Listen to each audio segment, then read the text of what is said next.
Hear ye, hear ye, hear ye. What's going on? It's the ninja talking to you. Lords, put the crest up. What's going on, y'all? Sundays, you know how we do. Gaming Fire, what's up? Lydian Master, what's going on? Gerald Mack, my God, Gerald Mack be holding it down, man. Salute to Gerald Mack. Good to see you up in here. D. Floyd, what's up? Dreadpool, you know we're going to talk some pizza talk. Nix, what's going on? You know what I'm saying? Atomic Sands, got the beats rocking. Donald Taco, what's up? Yep, Zagreus in the house. We definitely be talking about that. Gunther, what's up? You know? So yeah, we got some fun today. Phantom Kraken, what's going on? I see you. Let me know if my levels is good. Let me know what's going on. Lydian Master, I got you. Yeah, thank you. Commander Rodimus, what's going on? No doubt. So we're going to get the legend, hopefully get the legend up in here soon. Jake Baldino, you already know. Arcade, what's going on, 4247. And then get the rest of the realm in there. Spoke to King, see what's up with Attic and Saul. They should be all pulling through. Thank you for the mic check. Respect, always Cola, what's going on? But yeah, we got a fun show for y'all. Very excited, you know what I'm saying? Get Jake up in there and talk these games. We got fun topics. I'm excited. Ninja's ready. So I will be back. We will get people in the room. Get your seat in the front of the congregation. It's the Lord's Day. And I'll be right back.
Hear ye, man. Welcome to the show. If you would not mind, go ahead and find yourself a spot, get comfortable, grab a snack, do all that good stuff that we need to do, and we're about to get started. It's not important who I am. What's important is that you are pulling up to the Iron Lords podcast right now as we speak, and I guess I'm here to keep you entertained until it's time to get this show started. So look, y'all done messed up and turned me to an animal. And haters be swearing they real, but come to find out that they really mechanical. And yeah, I be eating these rappers, but that's all a part of me being a cannibal. And they say I'm better than money because you can bank on me being accountable. I know a million rappers that don't want to be on a song with me, that's understandable. I kill a beat and they want to compare me to Freddie and Jason. I'd rather be Hannibal. They be like, why use a video game? Just be original, y'all too dramatical. I know it's random, but I am addicted to flipping the sample and making it flammable. This is that yoga, fire, flame. They think it's arson up in the apartment, they call it department and I get the blame. Still I be running, collecting them rings. You just a target when I'm in the range. I was the hardest to start regardless back when you was messaging people on AIM. Check my vocals, all on Twitter, but I'm anti-social. Love my city, but I'm still bi-coastal. Let's switch that up. What is you doing? What I want to do. Don't stop. Nah, that was dope. I'm just Keep that going. Keep that going. Nah, go ahead. Look, I guess you could say that I'm very spoiled. For them to be your dogs, they ain't very loyal. But I ain't gonna hold you, I ain't here to boil you. You ain't gotta say it, I'm embarrassed for you. Always been a nerd, never been a loser. Making Voltron with a gang of cougars. And I'm going places, better tell a Uber. Cause it's pretty hard to sleep on Freddy Krueger. Let's do that again. Hear ye, man. Welcome to the show. If you would not mind, go ahead and find yourself a spot, get comfortable, grab a snack, do all that good stuff that we need to do, and we're about to get started. It's not important who I am. What's important is that you are pulling up to the Iron Lords podcast right now as we speak, and I guess I'm here to keep you entertained until it's time to get this show started. So, look. Y'all done messed up and turned me to an animal. And haters be swearing they real, but come to find out that they really mechanical. And yeah, I be eating these rappers, but that's all a part of me being a cannibal.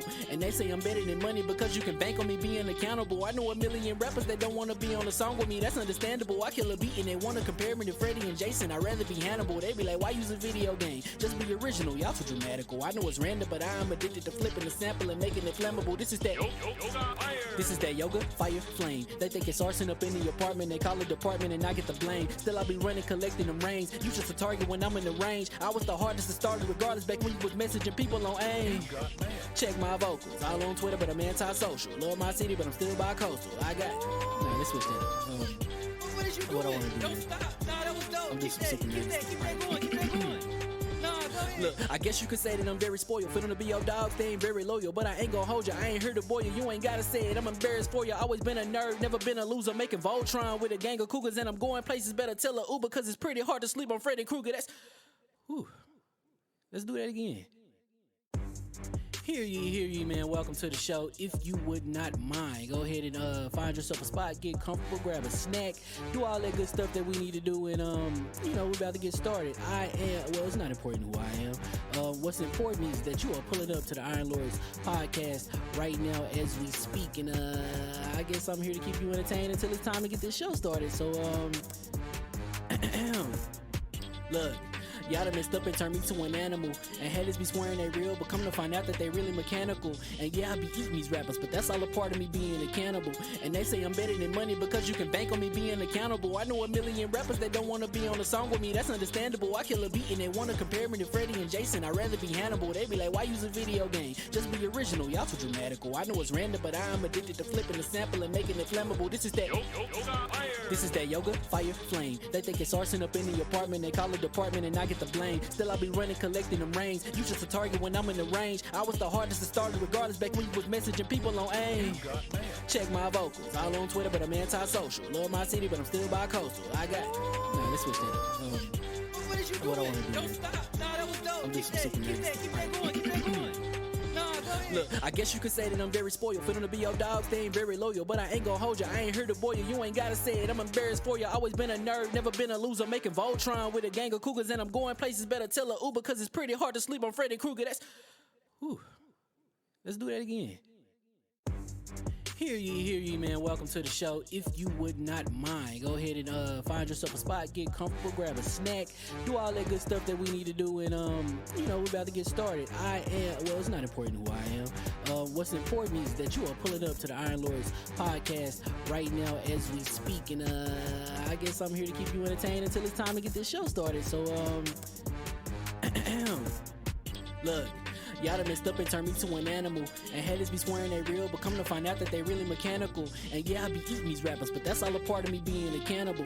And they say I'm better than money because you can bank on me being accountable. I know a million rappers that don't want to be on a song with me, that's understandable. I kill a beat and they want to compare me to Freddie and Jason. I'd rather be Hannibal. They be like, why use a video game? Just be original, y'all too dramatical. I know it's random, but I am addicted to flipping the sample and making it flammable. This is that yoga, fire, flame. They think it's arson up in the apartment, they call it department and I get the blame. Still I be running, collecting them rings. You just a target when I'm in the range. I was the hardest to start regardless back when you was messaging people on AIM.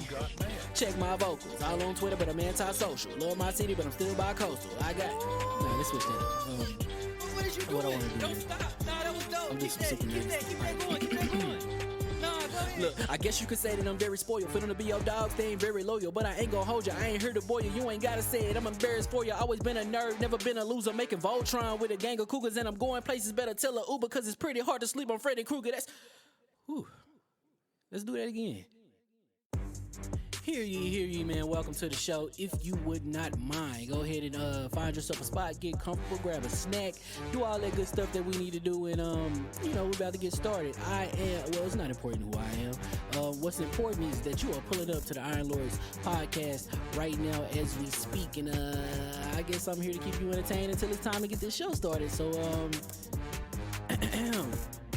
look. Y'all done messed up and turned me to an animal. And haters be swearing they real, but come to find out that they really mechanical. And yeah, I be eating these rappers, but that's all a part of me being a cannibal. And they say I'm better than money because you can bank on me being accountable. I know a million rappers that don't wanna be on a song with me, that's understandable. I kill a beat and they wanna compare me to Freddie and Jason. I'd rather be Hannibal. They be like, why use a video game? Just be original, y'all too dramatical. I know it's random, but I am addicted to flipping the sample and making it flammable. This is that yoga, fire, flame. They think it's arson up in the apartment, they call it department and I get the blame. Still I be running, collecting them rings. You just a target when I'm in the range. I was the hardest to start regardless back when you was messaging people on AIM. Check my vocals, all on Twitter but I'm anti-social. Love my city but I'm still bi-coastal. I got let's switch that up. What is you doing? What I wanna do, Don't man. stop. Nah, that was dope. I'm just Keep that going. Keep that going. Nah, go ahead. Look, I guess you could say that I'm very spoiled. For them to be your dogs, they ain't very loyal. But I ain't gon' hold ya, I ain't here to boil you. You ain't gotta say it, I'm embarrassed for ya. Always been a nerd, never been a loser. Making Voltron with a gang of cougars. And I'm going places, better tell a Uber. Cause it's pretty hard to sleep on Freddy Krueger. Let's do that again. Hear ye, man. Welcome to the show. If you would not mind, go ahead and find yourself a spot, get comfortable, grab a snack, do all that good stuff that we need to do, and we're about to get started. It's not important who I am. What's important is that you are pulling up to the Iron Lords podcast right now as we speak, and I guess I'm here to keep you entertained until it's time to get this show started. So look. Y'all done messed up and turned me to an animal. And haters be swearing they real, but come to find out that they really mechanical. And yeah, I be eating these rappers, but that's all a part of me being a cannibal. And they say I'm better than money because you can bank on me being accountable. I know a million rappers that don't wanna be on a song with me, that's understandable. I kill a beat and they wanna compare me to Freddie and Jason. I'd rather be Hannibal. They be like, why use a video game? Just be original, y'all too dramatical. I know it's random, but I am addicted to flipping the sample and making it flammable. This is that yoga, fire, flame. They think it's arson up in the apartment, they call it department and I get the blame. Still I be running, collecting them rings. You just a target when I'm in the range. I was the hardest to start regardless back when you was messaging people on AIM. Check my vocals, all on Twitter but I'm anti-social. Love my city but I'm still bi-coastal. Let's switch that up.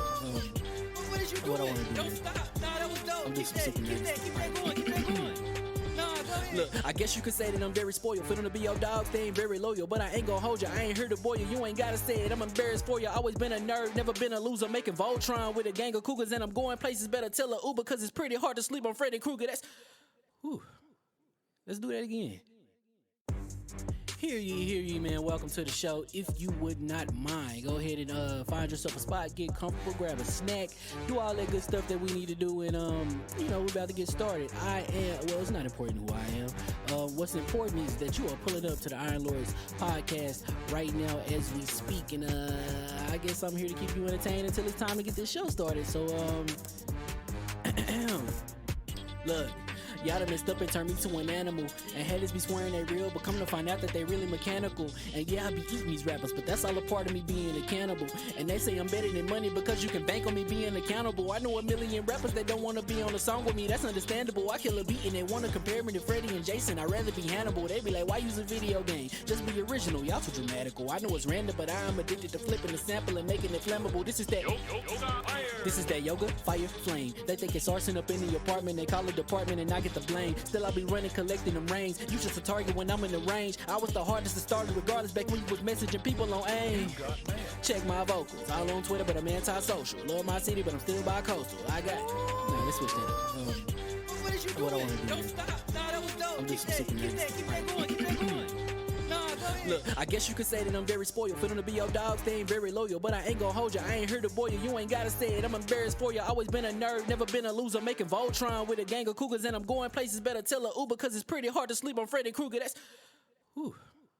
Let's do that again. Hear ye, man. Welcome to the show. If you would not mind, go ahead and find yourself a spot, get comfortable, grab a snack, do all that good stuff that we need to do, and we're about to get started. It's not important who I am. What's important is that you are pulling up to the Iron Lords podcast right now as we speak, and I guess I'm here to keep you entertained until it's time to get this show started. So look. Y'all done messed up and turned me to an animal. And haters be swearing they real, but come to find out that they really mechanical. And yeah, I be eating these rappers, but that's all a part of me being a cannibal. And they say I'm better than money because you can bank on me being accountable. I know a million rappers that don't wanna be on a song with me, that's understandable. I kill a beat and they wanna compare me to Freddie and Jason. I'd rather be Hannibal. They be like, why use a video game? Just be original, y'all too dramatical. I know it's random, but I'm addicted to flipping the sample and making it flammable. This is that yoga, fire, flame. They think it's arson up in the apartment, they call it department and I get the blame. Still I be running, collecting them rings. You just a target when I'm in the range. I was the hardest to start regardless back when you was messaging people on AIM. Check my vocals, all on Twitter, but I'm anti-social. Love my city, but I'm still bi-coastal. I got let's switch that up. What is you doing? What I wanna do, Don't man. stop. Nah, that was dope. I'm Keep just that going. Keep that going. Nah, go ahead. Look, I guess you could say that I'm very spoiled. For them to be your dogs, they ain't very loyal. But I ain't gon' hold you, I ain't here to boil you. You ain't gotta say it, I'm embarrassed for you. Always been a nerd, never been a loser. Making Voltron with a gang of cougars. And I'm going places, better tell a Uber. Cause it's pretty hard to sleep on Freddy Krueger. Let's do that again. Hear ye, man. Welcome to the show. If you would not mind, go ahead and find yourself a spot, get comfortable, grab a snack, do all that good stuff that we need to do, and we're about to get started. It's not important who I am. What's important is that you are pulling up to the Iron Lords podcast right now as we speak, and I guess I'm here to keep you entertained until it's time to get this show started. So look. Y'all done messed up and turned me to an animal. And haters be swearing they real, but come to find out that they really mechanical. And yeah, I be eating these rappers, but that's all a part of me being a cannibal. And they say I'm better than money because you can bank on me being accountable. I know a million rappers that don't wanna be on a song with me, that's understandable. I kill a beat and they wanna compare me to Freddie and Jason. I'd rather be Hannibal. They be like, why use a video game? Just be original, y'all too dramatical. I know it's random, but I'm addicted to flipping the sample and making it flammable. This is that yoga, fire, flame. They think it's arson up in the apartment, they call it department and I get the blame. Still I be running, collecting them rings. You just a target when I'm in the range. I was the hardest to start regardless back when you was messaging people on AIM. Check my vocals, all on Twitter, but I'm anti-social. Love my city, but I'm still bi-coastal. I got let's switch that up. What is you doing? What I wanna do, Don't man. stop. Nah, that was dope. I'm Keep just that super going. Keep that going. Nah, go ahead. Look, I guess you could say that I'm very spoiled. For them to be your dogs, they ain't very loyal. But I ain't gon' hold you, I ain't here to boil you. You ain't gotta say it, I'm embarrassed for you. Always been a nerd, never been a loser. Making Voltron with a gang of cougars. And I'm going places, better tell a Uber. Cause it's pretty hard to sleep on Freddy Krueger. Let's do that again. Hear ye, man. Welcome to the show. If you would not mind, go ahead and find yourself a spot, get comfortable, grab a snack, do all that good stuff that we need to do, and we're about to get started. It's not important who I am. What's important is that you are pulling up to the Iron Lords podcast right now as we speak, and I guess I'm here to keep you entertained until it's time to get this show started. So look. Y'all done messed up and turned me to an animal. And haters be swearing they real, but come to find out that they really mechanical. And yeah, I be eating these rappers, but that's all a part of me being a cannibal. And they say I'm better than money because you can bank on me being accountable. I know a million rappers that don't wanna be on a song with me, that's understandable. I kill a beat and they wanna compare me to Freddie and Jason. I'd rather be Hannibal. They be like, why use a video game? Just be original, y'all too dramatical. I know it's random, but I'm addicted to flipping the sample and making it flammable. This is that yoga, fire, flame. They think it's arson up in the apartment, they call it department and I get the blame. Still I be running, collecting them rings. You just a target when I'm in the range. I was the hardest to start regardless back when you was messaging people on AIM. Check my vocals, all on Twitter, but I'm anti-social. Love my city, but I'm still bi-coastal. I got let's switch that up. What is you doing? What I wanna do, Don't man. stop. Nah, that was dope. I'm Keep just that super going. Keep that going. Nah, go ahead. Look, I guess you could say that I'm very spoiled. For them to be your dogs, they ain't very loyal. But I ain't gon' hold you, I ain't here to boil you. You ain't gotta say it, I'm embarrassed for you. Always been a nerd, never been a loser. Making Voltron with a gang of cougars. And I'm going places, better tell a Uber. Cause it's pretty hard to sleep on Freddy Krueger. Let's do that again. Hear ye, man. Welcome to the show. If you would not mind, go ahead and find yourself a spot, get comfortable, grab a snack, do all that good stuff that we need to do, and we're about to get started. It's not important who I am. What's important is that you are pulling up to the Iron Lords podcast right now as we speak, and I guess I'm here to keep you entertained until it's time to get this show started. So, look. Y'all done messed up and turned me to an animal. And haters be swearing they real, but come to find out that they really mechanical. And yeah, I be eating these rappers, but that's all a part of me being a cannibal. And they say I'm better than money because you can bank on me being accountable. I know a million rappers that don't want to be on a song with me, that's understandable. I kill a beat and they want to compare me to Freddie and Jason. I'd rather be Hannibal. They be like, why use a video game? Just be original, y'all too dramatical. I know it's random, but I am addicted to flipping the sample and making it flammable. This is that yoga, fire, flame. They think it's arson up in the apartment, they call it department and I get the blame. Still I be running, collecting them rains. You just a target when I'm in the range. I was the hardest to start regardless back when you was messaging people on AIM. Check my vocals, all on Twitter, but I'm anti-social. Love my city, but I'm still bi-coastal. I got no, let's switch that up. What is you doing? What I wanna do Don't is- stop. Nah, that was dope. I'm just Keep super that going. Keep that going. Nah, go ahead. Look, I guess you could say that I'm very spoiled. For them to be your dogs, they ain't very loyal. But I ain't gonna hold you, I ain't here to boil you. You ain't gotta say it, I'm embarrassed for you. Always been a nerd, never been a loser. Making Voltron with a gang of cougars. And I'm going places, better tell a Uber. Cause it's pretty hard to sleep on Freddy Krueger. That's... Whew. Let's do that again.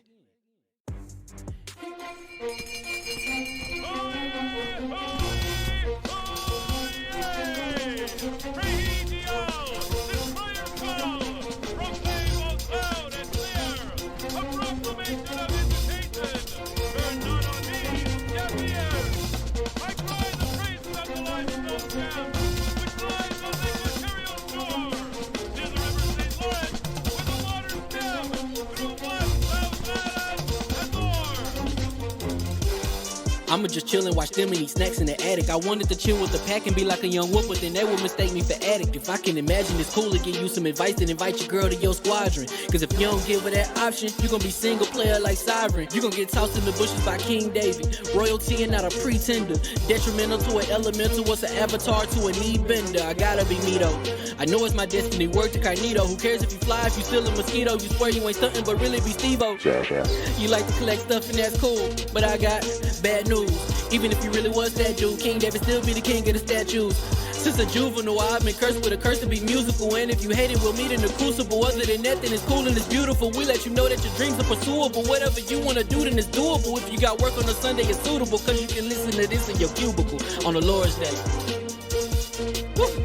If you got work on a Sunday, it's suitable. Cause you can listen to this in your cubicle on the Lord's Day.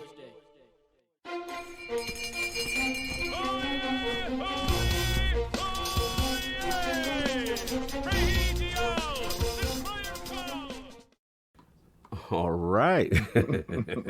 Hear ye, and we are live. Welcome to the Iron Lords Podcast, LLC, and also live on lordsofgaming.net, episode number 221.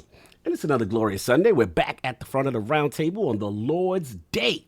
I'm extremely excited about our special guest, and we've got Hades and Game Pass, ID at Xbox, Gamescom 2021 announcement, and PlayStation Plus with CrunchyRoll to discuss, so we're going to get right into it.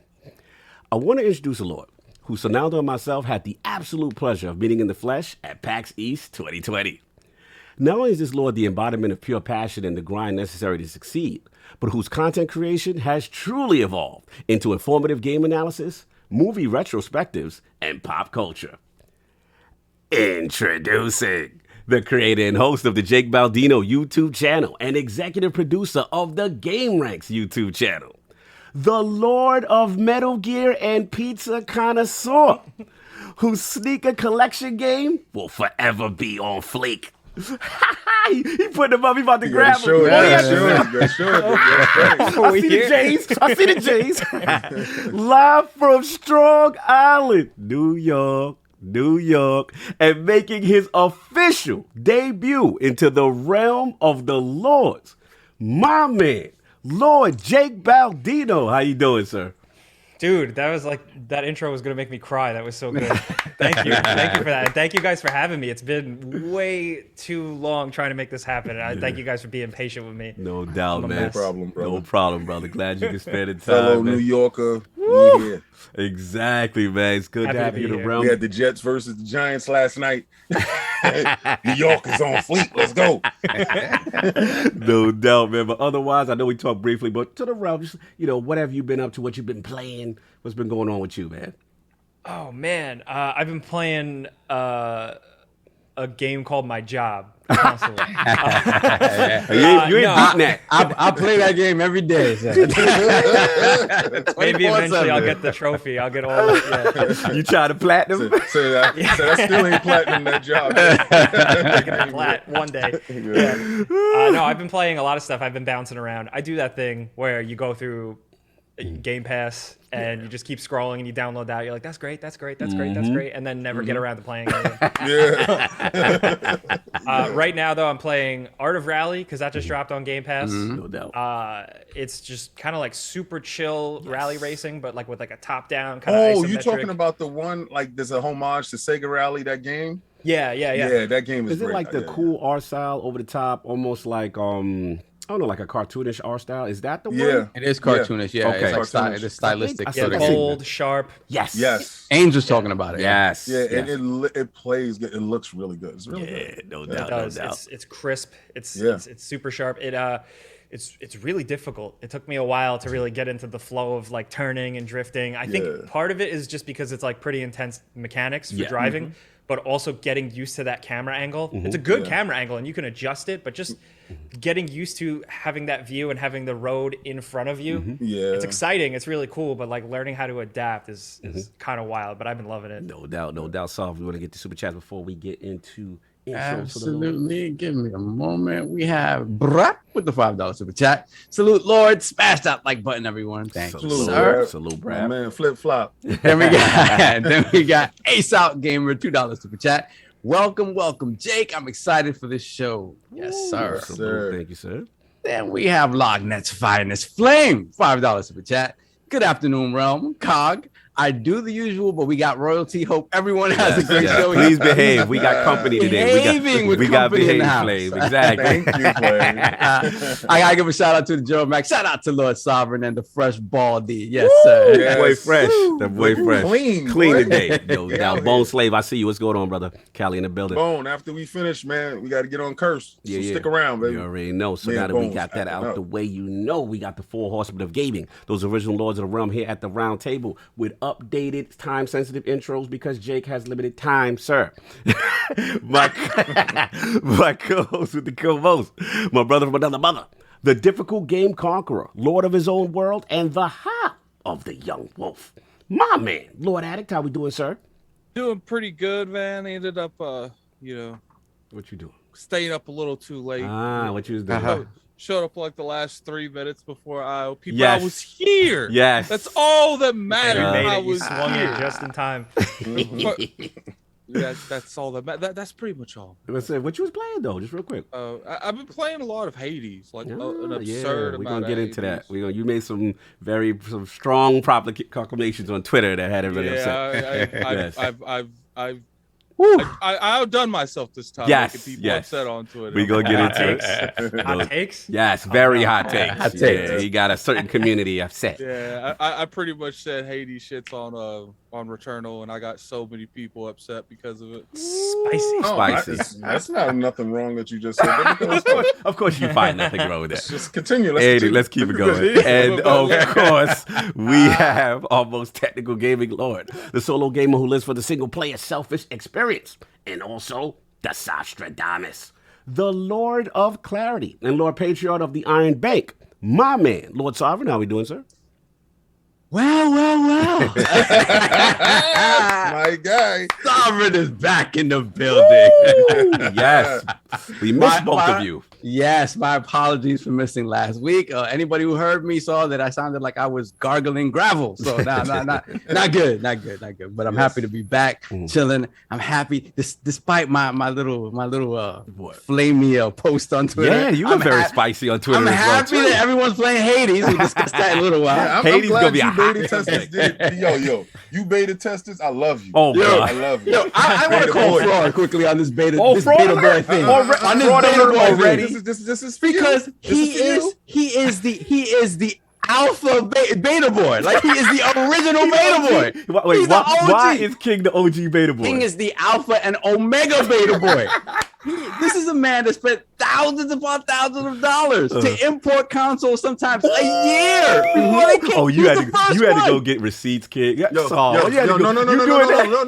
But I'm just talking about like, so let's do the beta boy thing, I right? told you about flying close to the sun. I want to do Jake the is beta like, boy what thing. is going on? But listen.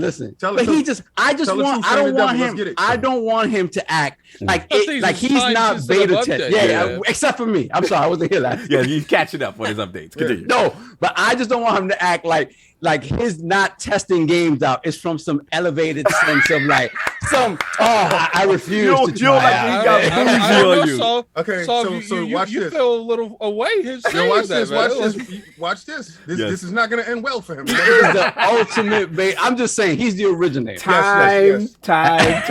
We have No. time, sir. That's No. all. Well, that That's is all. Okay, No. moving on. Yes, Who King. did that for me? Phil Dominus Maximus Aurelius Spencer said no longer. What are you holding up? He got his chain. He got his Xbox. Yo, chain. hold on. Hold it close. I never saw it in the flesh. Hold on. Hold on. You want me to finish? Oh, You gotta give a shout out to LordCognito for that. Yeah, put that up. Put that up for the world to see. Yo, is that bling all the way around it? Yeah. Yeah. Come on, man. Yeah, that's When my fire. son That's saw it fire. come out the box, my son was like, "Woo, that's I had to hook him up for his born day. You know what I'm saying? It was only right. Yeah. And on that note, of course, we have the Incredible Hulk of this, a.k.a. the XS Gamer. Ooh. The prophet of Xbox. King of the statue who demands nothing less than the premium experience. It is the leader of the fraud alert movement.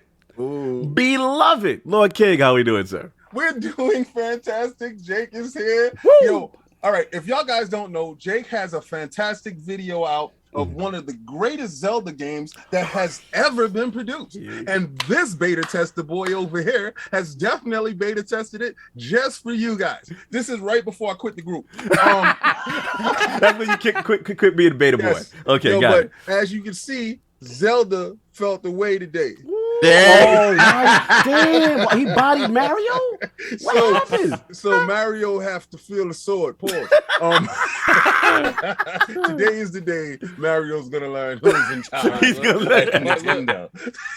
But as y'all can see, the next video for KOS is rolling out. It's almost done. You know, that video's done. I'm editing and stuff like now. You can go check out KOS. It's up. It has Wolverine, brown suit Wolverine. Ooh. He's up here right now. Addict did a fantastic thumbnail.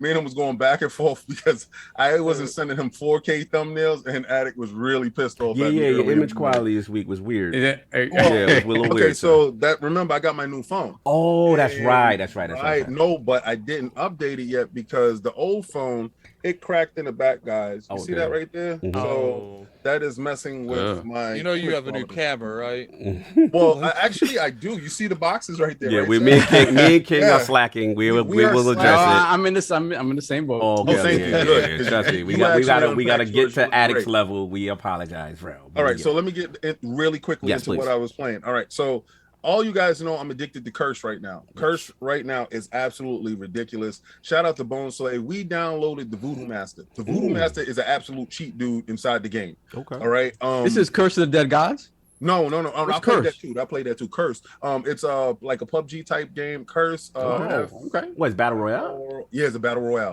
Oh, okay. All right, so it was me, Chris. We always have a team. You can go in a team of 5, Nice. and when you get the zombie dude, right, Mhm. the voodoo guy, he calls zombies that actually act as like little sentries, Mhm. and they follow around you. They shoot. They can kill people too. They can run up on them. They can melee them. They can shoot. Mhm. It confuses the hell out of the opponent because the opponent sees somebody moving and they automatically shoot at them. Right. When they shoot, they give off their position. Zombies see people when they shoot too. Gotcha. So if you have 5 people have that voodoo guy, that means they have 3 zombies apiece. You're running with a horde of people, and it's absolutely a cheat code. We've been getting chicken dinners though. whole week long, and me and Boom alone had them, and we was winning. It was great. I played the race and rally game. All right, Hades, getting that really quickly. It was fantastic. We're gonna talk about it later. We're gonna talk about don't get too deep. It was fantastic. It was great. I got to give a shout out to Phil Dominus, Maximus Aurelius Spencer, because I didn't have to play it in 720 mode. Here he go. Here comes the slander. Here you go. Here you go. So, thank you, Phil. He did that for you. He did that for you. And of course, I played my Destiny and got my Outriders in because I'm an Outrider boy. No doubt, no doubt. You already know. And of course, you already know we got the gaming ninja himself, the Shinobi LordCognito, spreading that realness in the realm of the ILP, not telling you what you want to hear, but what you need to hear. Yo, shout out to Defining Duke, man. We had a great episode. Please catch that. It is up right now on Last Stand Media with my boy, Maddie. And Randall Thor, the man with the million, came through. So salute to him, you know what I'm saying? And of course, if you missed out, Ibantis was on vacation this week, but Last Word is up right now on ILP. Check that out, Ty Guy Travis. And we had the homie Wilhelm Scream. Scream was in the building, you know what I'm saying? Talking that talk, so check that out. And finally for me, it's just been, I got a little bit of scent on, so I want to shout out Valakan and your brother Kaibatsu. You know what I'm saying? So it's really fun, right? I saw that. Did they fix the bug in it that all right, everybody other than the host, if they go to the world, they game zeros out or something like that. Yeah, what it is Kai figured it out. You have to launch. If you're the host, you have to launch a saved game. There's two options, like launch a save game, launch a new game. If you launch save game, then that will not allow anyone who joins in to erase their character.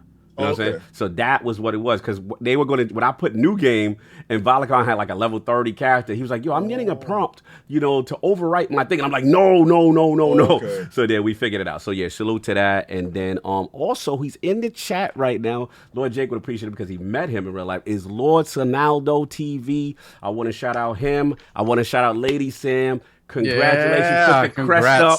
The future Lord of the Realm was conceived. Lord Tristan was born this week in Long Island. You know what I'm saying? Wow. So salute the future Lord of the Realm. Put the crest up for Sonaldo TV, my man. My God. Yeah, he's up there. So the baby, everything went smooth. You know what I mean? And real quick, so before we move on with Jake, but we want to get the super chats now, and then we put a hard stop, and then we keep it pushing. We got Hustle and Motivate, $2 super chat. Onward and upward, ILP. Keep up the great work, y'all. Thank you, my brother. Bless you as well. You as well. You help us out a lot. Yes. Then we got Gerald Mack, $5 super chat. All hail the ILP. Shout out to that statue lord, King Stradamus. Yo, King Super Clean. Damn. Beta Boy. Hashtag Beta Boys. Hashtag Beta Boys. No doubt. Or as our friends across the pond say, Beta Boy. Beta. Adidas and Beta. Cloud Gaming, $5 in the chat. It's showtime. Welcome back, Sam. Thank you, sir. Agent Smith, boys, we missed you. Salute to the panel. Salute. Then we have Slow Mo Backslap, $5 super chat. The Beta Boys are going on tour. Tickets are $400, $700 for added. King, you're welcome back into the group, but your lead singer role has been filled. Wow. I still got it, baby. I still got it. No doubt, no doubt. Then we have Kevin S., $5 super chat. What's up, fellow gamers? 80s kid here. Tell King that they also had to get my TV from the back. Pause. LG OLED all day. I feel sorry for the TCL. Are you implying the quality of TCL television, sir? Is that what you're doing? Well, I'm just saying the lack thereof. No. Listen. Yo, Paris in the chat, be careful. You know, Paris in the chat, he gonna rob for TCL. Let's not do that because all PlayStation's people need to play something good. Oh my God! They got a TCL, and that's just for them. It works for y'all. Savage. Continue, son. We have Don Otaku, $5 super chat. King, I got that same exact phone, and the same thing happened to mine. It's crazy. Mm-hmm. Then we have Adam. 1600 is crazy. Oh, yeah, that's a lot. Then we have Adam, £2 super chat. Jake owes me more than 60 pizzas. Get him, King. What's going on here? I feel like your personal delivery guy. Yeah, what the hell you think he owes you 60 pieces? How the hell somebody owes somebody 60 pizzas? Jake, is there some I can explain. Okay, please.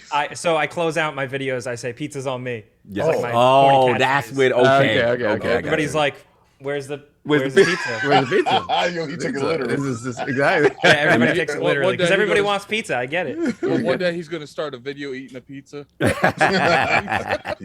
all caught up, son. We got. And we got Dallas. We got Dallas, man. $5 super chat. Been a fan since before level 1. Much love to the Lords and Jake Baldino. When I finally shoot my shot for an interview, pizza is definitely on me. That's how you bribe them. Bless That's him. how you bribe. That's That's what how we you had to got do. it. We had to send a whole box. I'm just joking. Oh, we got 2 last ones. Two last ones. We got Harky Chani with the $2 super chat. Well, Saab is back. Hail to the Lord. Thank you, sir. Yes. Then we have KDK, $5 super chat. Happy Sunday, Lords. I'm glad to see Lord Sovereign and Lord Addict are back. Can't wait to see how Messy King is going to get today. Okay, I will not disappoint you. Kenny wasn't happy to see Cog was back. I mean, Cog never left. He was here. I never know he was here. Remember? That's true. I'm being overly so let sensitive. me, let me What make about me? What's up, again? let me make a statement real quick. Let's go. King will be impressed by this. Uh-oh. I'm here to say maybe we was a little too hard on Skyward Sword. What? Okay, like, Wait a minute. After Wait a all minute. the But no, slander? Time out. to Please, be nobody fair- talk. hold on, Wait, all right, let me let- put the let- Ben in let- here. Put the Ben in. Let to Let be him talk. fair, the issues I had back then was the motion controls. It's still the issues now. Oh, yeah. It's just I don't have to do this thing anymore. So Right. like, and you know, I was after playing because I was thinking, why didn't they just take that out entirely? I forgot how much of this game is motion control. It's everything. All of it is All of motion it was. control. Yeah. Yes. Shout out to Lord Jake. And they just moved it to the right analog stick. So it doesn't fix any of it, but it's, No, whatever. it fixes a lot of the nonsense. It just still you have to do dumb stuff. It's in Like, hindsight. Yeah. And you know, Jake had a wonderful video. I mean, I encourage everybody to go check out that video. Yes. I watched Thanks, the video. I think I watched the video like 3 times, honestly. Because I was working and I was doing it, and it was Cog sent it to me. Cog was like, yo, check this out.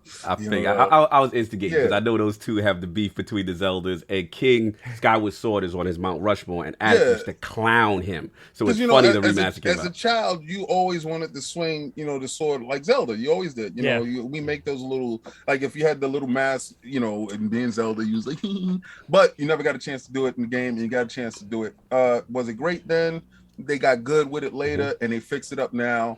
It was like minor issues, same minor issues that you had, but it was like back to the dungeons. Yeah. And that back to the dungeon feel was really good. Go ahead. Sorry. I think that's why it really hit me because like Yep, I'm that's your not thing. like because Breath of the Wild lacked that. Yeah. So I feel like it's been like a decade since I've played a Zelda that actually has proper dungeons. And it's like it took me like the first dungeon was like it was okay, but when I played the second dungeon, I was like, yo, this is getting annoying. Like it was like 6 hours I was in this dungeon because I missed something small.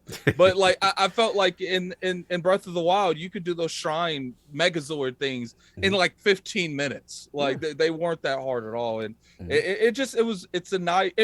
Not to mention, I forgot the story's actually decent at Skyward Sword. the like music, so, The whole presentation's like it's really good, top-notch. and he made me really because I had to, I went back and I played it again, listening to the sound, and you were like spot on with how the sound was bringing in the feeling. Like the sound was an extra character that really took precedence over it, and I think that was because it was on CD, so he was able to use the orchestra and stuff like that. Oh, it was really done well.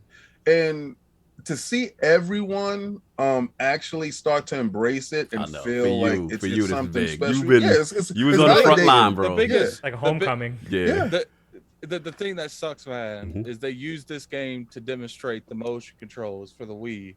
And it's like, man, if you would have made this game like you made Twilight Princess and like everything else, like that it would have been the GOAT Zelda?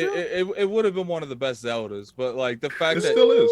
No, it's just like, look, The world has spoken. I think I would put MPD. this up. I would put this up to like where Majora's Mask is, but like I would put past it.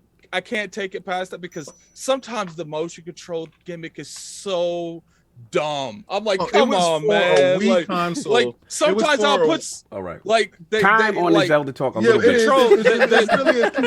The controls feel like Jake. You can agree the controls feel clunky at times. He did say that if you watch this video. I did watch it. Okay, so and he did eloquent a lot of the stuff that you're saying, but you got to transport yourself back to a time when they're selling a machine that is based around move control. Yes. And if you had the Wii remote plus on it, it was actually a 1-to-1 ratio. It was 1-to-1. Like, it wasn't. King, they're selling it now. On the damn Skyward Sword talk. This man has limited time. Let's get to Jake. We apologize, man. No, keep going. It's fine. It's cool the way you can hold it up and it charges. You get that feeling like a kid. You hold it up. You're like, That's what he's doing right now. He's holding it up. Satisfying. He's charging, and Mario's about to Exactly. I'm done. Solve last 2 super chats, and we gotta get. Move on We to got Jake. 3 real quick. We got Optimus Code Unchained, $50 super chat. Oh man, I could have gotten 5 of those $10 upgrades with this super chat. Oh man, Oh my god. ILP is Oh, my anti-consumer. Lord. I'm done with Code being messy. Salute the Code.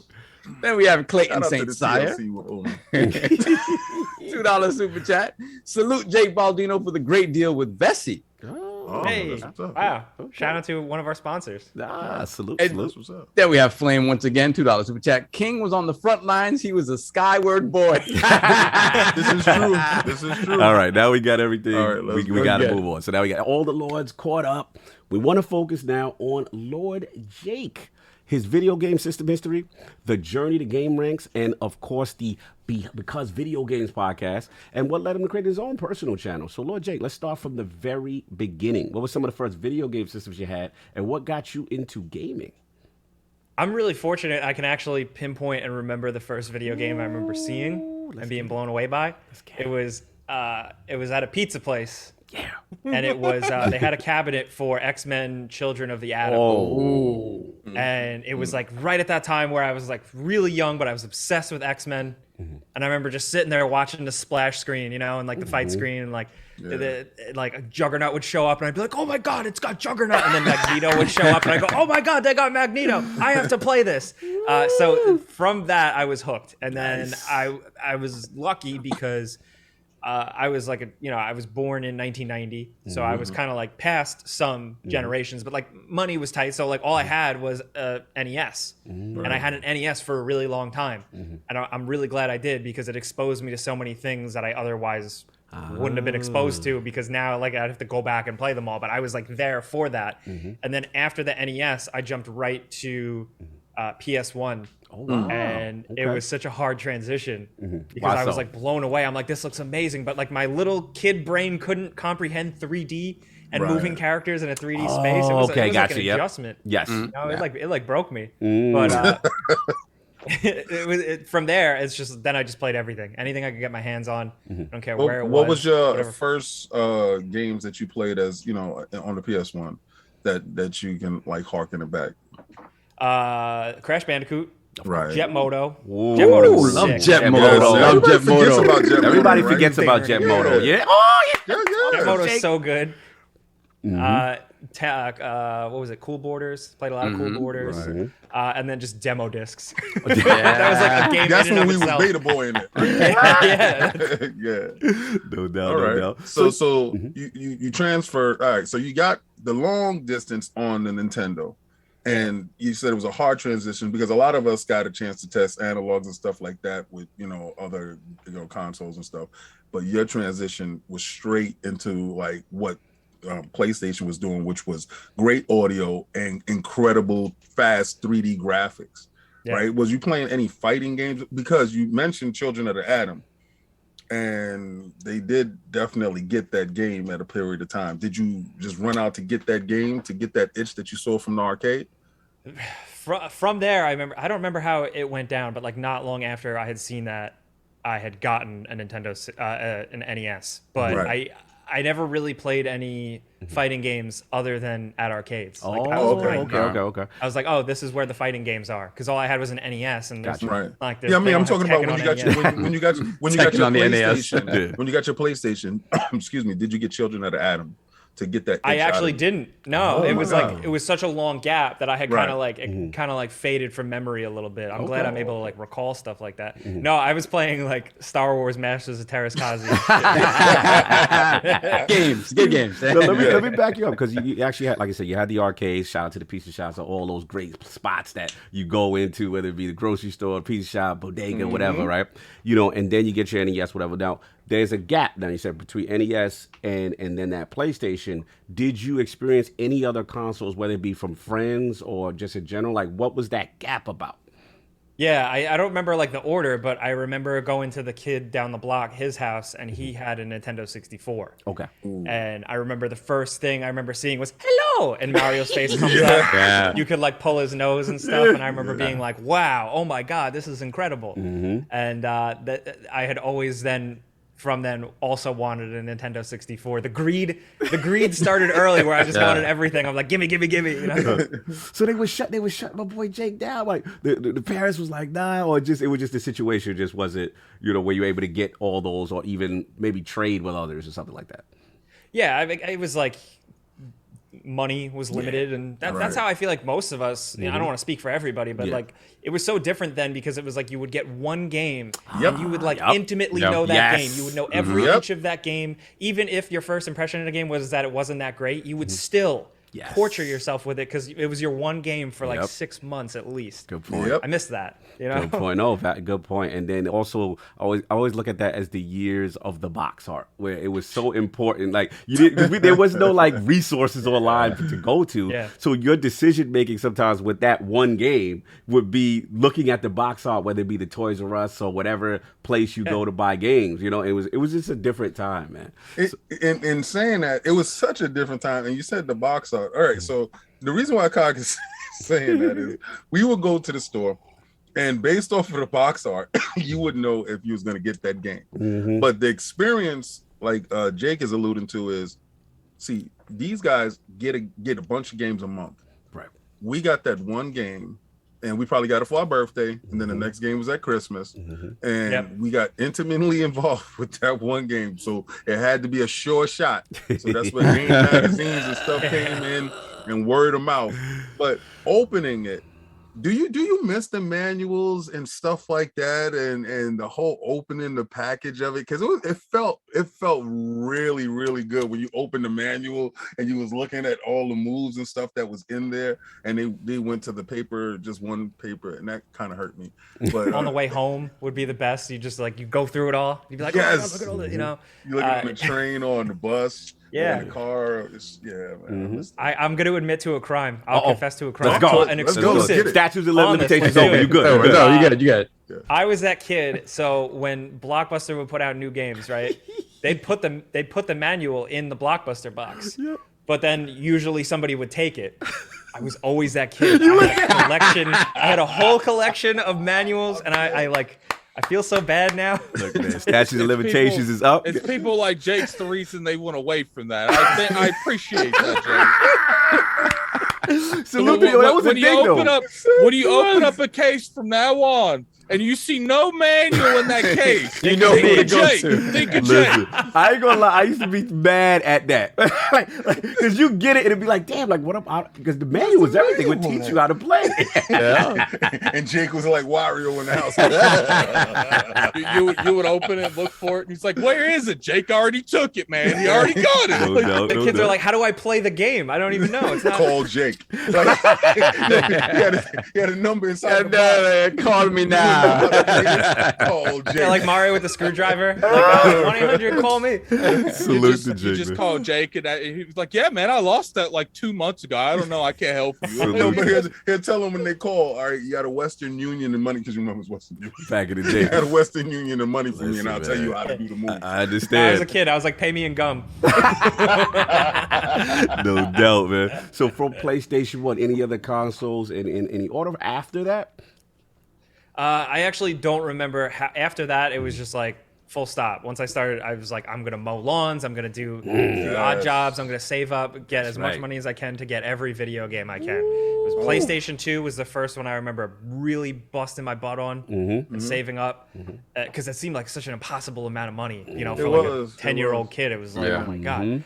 And then from there, it was GameCube, and I would bounce around because then I started like selling things and trading things. Nice. That's something that I'm kind of bummed about now, is that I don't have a big old collection because I used to always just hustle my way up to the next new thing. And now I look back, I'm like, I wish I still had my GameCube. You know? But see, that's all right. What you were saying is all right. So you learn commerce, right? At that point and at that age, you learn, you know, this was worth value, and I'm gonna get my money, and then you learn the barter system.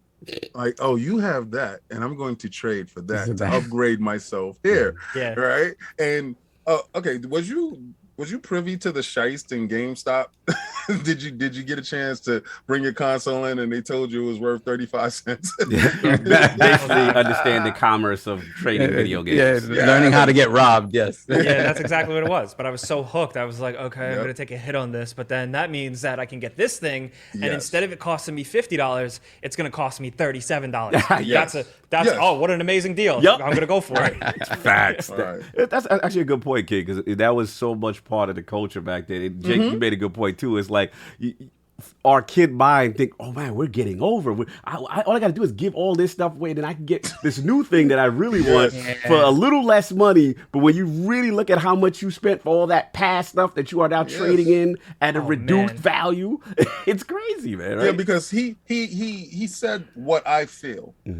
I don't have all those old systems because, you know, so I've already told you I'm the original alpha beta tester, right? Oh my God. And I had Neo Geo CD every iteration. I had Neo Geo console every iteration, every Genesis, every iteration, and it was always sold or traded to go up, right? And at the detriment of myself, my older self later on. Now I go back and buy these retro consoles that I've had already.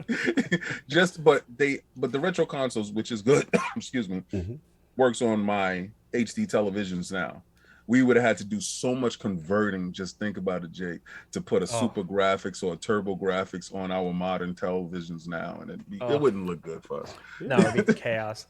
Absolutely. So then again, so I get GameCube, all that other stuff, and then from that point on, it was just full stop. Every console, I'm assuming that came out 32-bit era all the way up.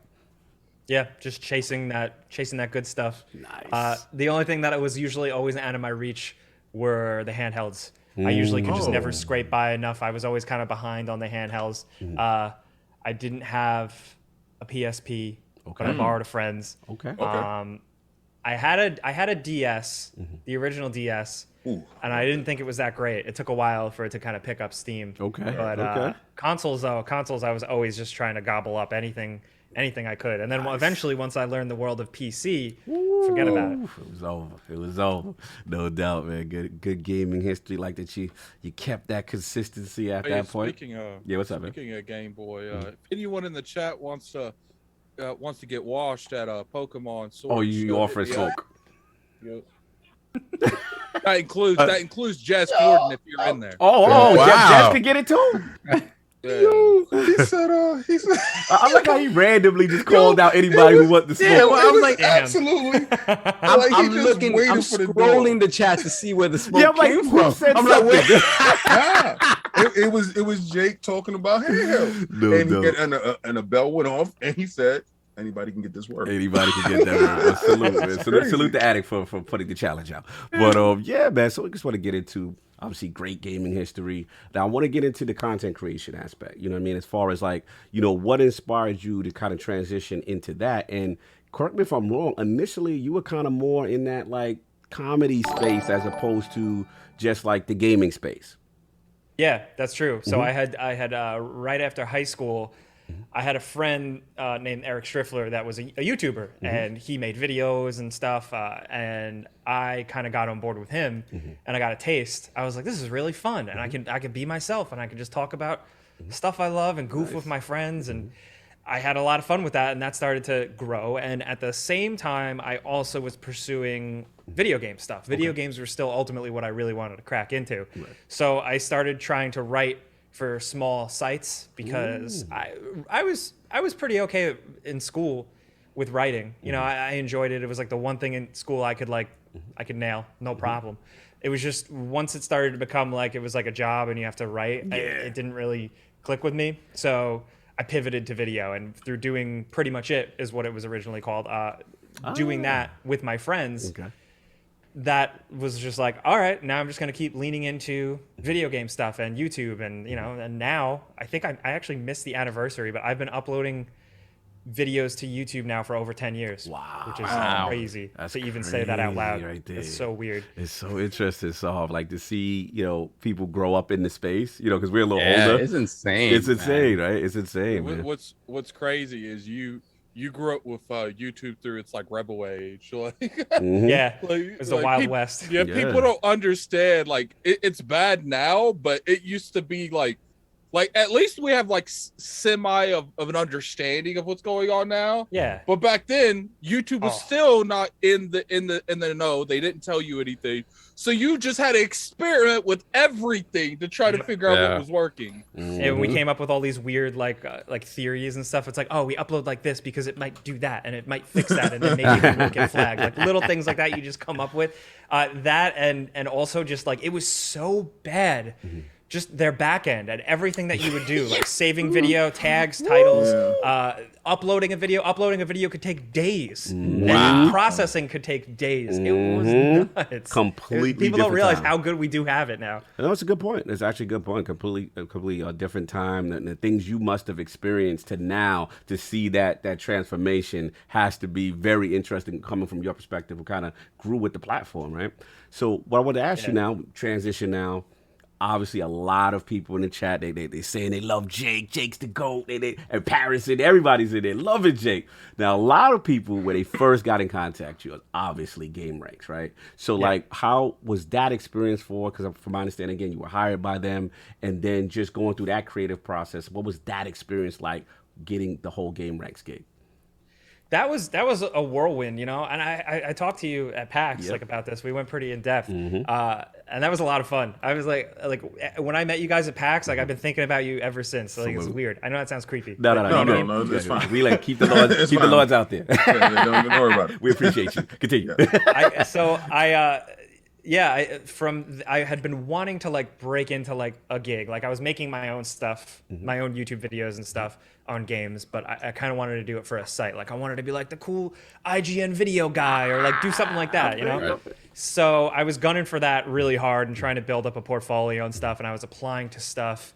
I got an interview where were they? The Village? I don't remember where their office was, but I got an interview at Kotaku. Ooh. And I got bodied. Like I was not prepared. I just was too green. I was too green. I got my foot in the door. Okay. But I was just too green. And it was a learning experience. I was like, all right, time to get more skills. Try and, get better at doing voiceovers, get better at scripting, build things up. And then I just kept, trying to make stuff, put stuff out there. And then I saw someone put out a thing for GameRanx. They were looking for a video person. They didn't really have a YouTube channel, and they wanted someone to build that up. So I sent them a video of what I do, and it was just me being like, "Hi, I'm Jake. I do this and this and this and this, and I would like to do it for you." And then the owner, the main person of GameRanx, brought me on, and we built it up together. And now it's like snowballed into this big crazy thing, and now I just work there and hang out.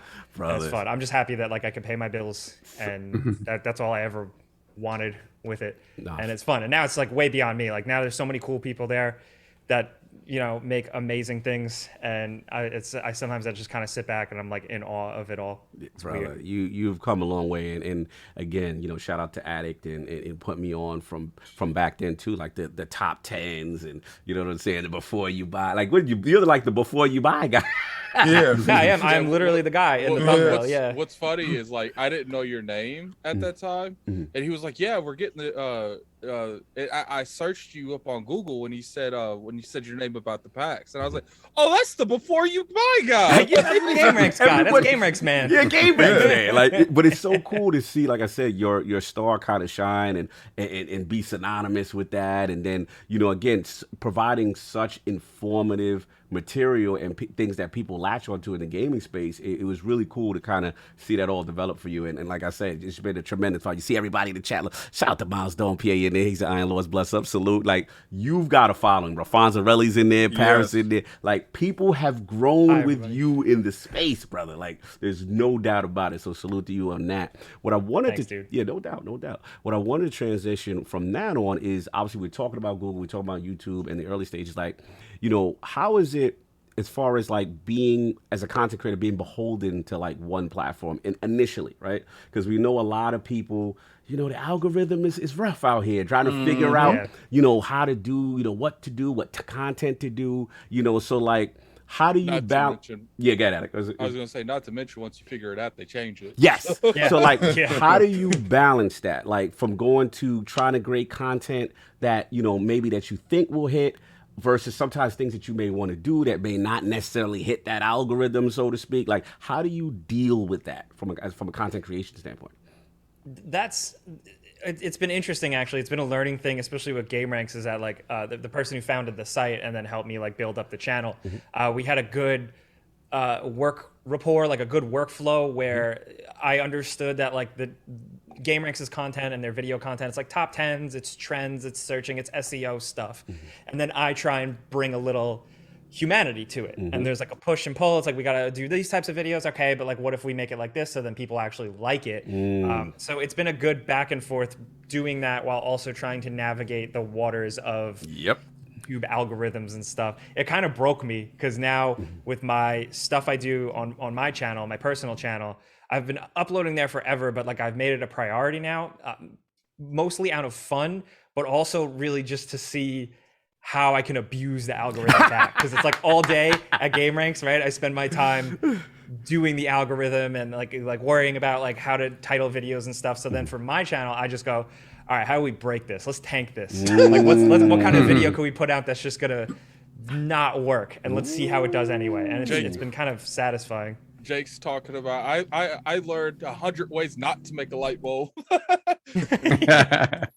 No, salute to him, because again, it's that push pull. I feel it again. Looking at the day-to-day content, then there's content that sometimes doesn't do well initially, and then was it like the evergreen content, and then people come back to it and stuff like that. So it's so much going on, and then obviously with other platforms, Patreon and other things and other different sources, it's like this balancing act. But you actually transitioned perfectly. What I was going to ask you was your personal channel, right? So how did that move come about, and then growing that the personal YouTube Jake Baldino channel? So I've had that channel for a really long time, even back when I was doing pretty much it with my friends. I've always had my own channel. I was always making my own stuff, and it would go through ups and downs, because it was I was always working on other things. So the time I ended up always spending with that, it kind of just ebbed and flowed. And then it was dead for like a year and a half because I was working so hard with GameRanx and just doing that I let it kind of. And so I think it was at the start of the pandemic. It was actually, they announced Tony Hawk's Pro Skater 1 and 2 remake. And it's like my favorite series ever. And I was so excited. And the way GameRanx works is that we don't always do videos that are like, breaking news, this happened. Like we don't really do those types of videos. So I was like, I got to talk about this somewhere. And I'm like, oh yeah, that's right, dummy. You have a channel. Let's go. My own channel. Yeah. I can do that. So I started uploading from there again. And it's been more this time now for sanity. Like it's like I do day-to-day work at GameRanx. And then on my channel, I literally will just, if I feel like making a video about this, I do it. I put it out there. Because that's how YouTube used to be. Like, that's how I started. I just went on there to talk about what I loved. And I kind of had to find that again. So it's like you come to my channel and it's like, like mostly I make gaming videos. But then every once in a while, I want to make a video about Batman Begins for no reason. Or Terminator. Or DeLoreans. Like, I just, whatever I want to yap about, I do it. And it's been so much fun. And people are starting to get it. Let me ask you a question, Jake. All right, because you're going into the whole cathartic feeling of YouTube as far as getting what's inside of you out, right? And then you're at GameRanx, and you have to do the format, whatever pops up, whatever's on the board, stuff that you have to do, stuff like that, blah blah blah, turns into a job, right? And then the pandemic comes, and you're like confined to this space. Everything is starting to be limited. You're starting to feel the walls closing in, and boom, Tony Hawk pops up. And you're like, I got to talk about this. You get the feeling back, you get that thrive back, you get that push back, and then you realize I got my channel, and you run back to your channel, and then all the energy starts to come back. Did you feel rejuvenated when you went back and started making your videos on your platform to talk about the things that Jake cares about that's inside of Jake? Oh, 1,000%. 1,000%. It's almost like therapy. Yeah, you know, right. it really is. And I'm doing it different this time, different approach. I have somebody helping me out behind the scenes, and that's been kind of fun. Just bouncing some ideas off of someone. I'm like, oh, that's new too. Like all this is new. So it's like I'm still doing the same stuff where I just turn on a camera and I yap, but with a little bit of a different actual mission statement behind it. Every single video, I mention it as kind of like, you know, people always say like, hey, and while I'm here, click the like button and subscribe, like in the middle of a video. I'll always try and sprinkle in like, I'm just talking about what I love. And if you appreciate hearing somebody talk about what they love, then like come on board. No you know? doubt. Good Attic, you want to jump in? Is it? Yeah, because it one thing I don't think people realize when it comes to like YouTube, it is just like people only see the after results. They don't see the during making the video. They don't see the prepping the video. They don't see, okay, you look at us like you're writing whatever kind of bullet points or any scripts, and then it's just like they don't understand like putting all of that on paper or on, you know, a tablet into like a voice format to get to the video. Like it's very time consuming. Like it's a lot. And people think literally that people do this in a couple like in 30 minutes to an hour. And then they in the comment section say, why didn't you do this? Why didn't you do that? and then I'm like, why don't you have a YouTube channel, then? Bro? And what Jake said, Attic, you're on fire, because what Jake also said that resonates with me is that, you know, during that period, you know, he's climbing, right? And he's putting out this content, but he's also, it's almost like a dark period, because people don't realize, like, you're so focused on improving and getting better. Your personal life is kind of not in the picture. Like it's almost like your head's down and it's just content. How can he make it better and stuff like that? And let's be honest, sometimes we ain't getting the best sleep. You ain't eating the best, and you know what I'm saying? Like, because the grind is real, because it's like you finally start to see success and you start to hit that button and it's head down from there. Can you understand and relate to that period of your life, Jake? Oh yeah. I have something I call the dark ages or the dark period, where like it was like the first 2 years of GameRanx or so, and it was really crazy and we were building like crazy. It was like I missed family events. I don't really remember anything. Like it was just this period in my life where nothing happened, no forward progress of anything other than the work. And it's good because it built things up, but the problem is also like, you know, the bigger you get, the more catastrophic any little mistake is. You know, you preach. Get a fact wrong or anything like that, and we screwed up. We screwed up yesterday so bad in a video. One of our guys said that Galahorn was in Destiny 2. Oh no, it was not. And so we screwed up. Like I gotta go downvote this. What video is that? No. He said, no, stop it. But we screw up, you know, and I think that's part of what also is like, you know, you burn yourself out.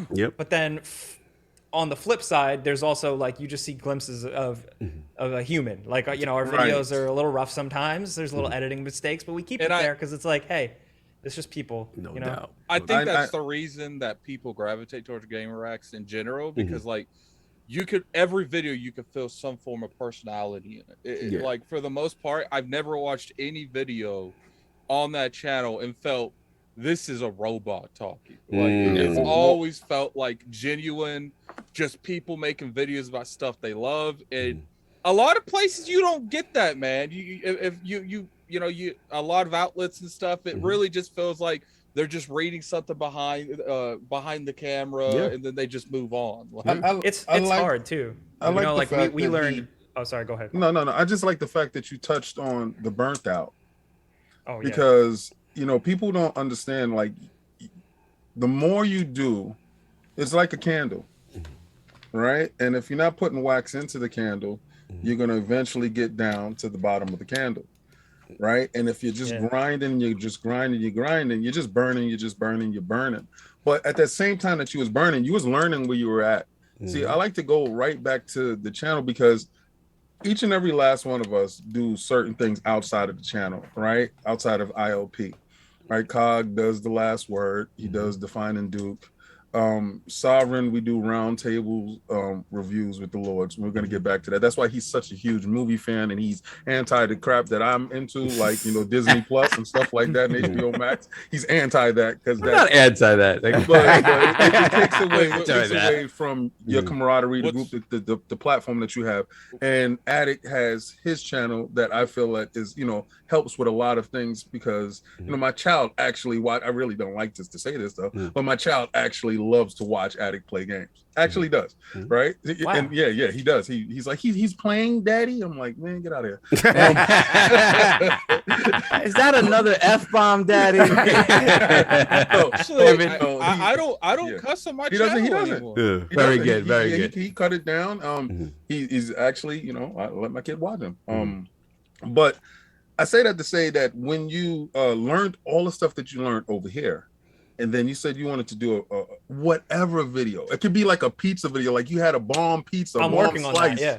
Right? We're gonna get into some pizza. Right? And then you like, yo, let me do this video about this. That's that joy. And it was a period of time when I was going through a transition because when you statue collecting, you get into the, let me do the next statue. Right? So, who's first out with the statue? That's not my platform. My platform is talking about characters that I love with some personal. Yeah, you always add that backstory to the character, and right. And I had to step away because it was a period of time where people was like, "Oh, no KOS this week," or "Oh, no this." The pandemic was like crushing in, and you start reevaluating yourself, and then it's great to hear that you found you. Yeah, you found you again, and you with all that knowledge that you had here, you brought it back here. And the spark is like in flames. So you're back. You put more wax back to your candle. Absolutely. And I just find that just really refreshing to hear that somebody felt that they was like a little burnt down in a certain area and they got rejuvenated back here. And that Tony Hawk, that love of that game, I got to talk about it. I think there's something that I realize now that you guys at GameRanx have been doing it forever, and it's the fact that you have all these creators on there just talking about stuff that they love.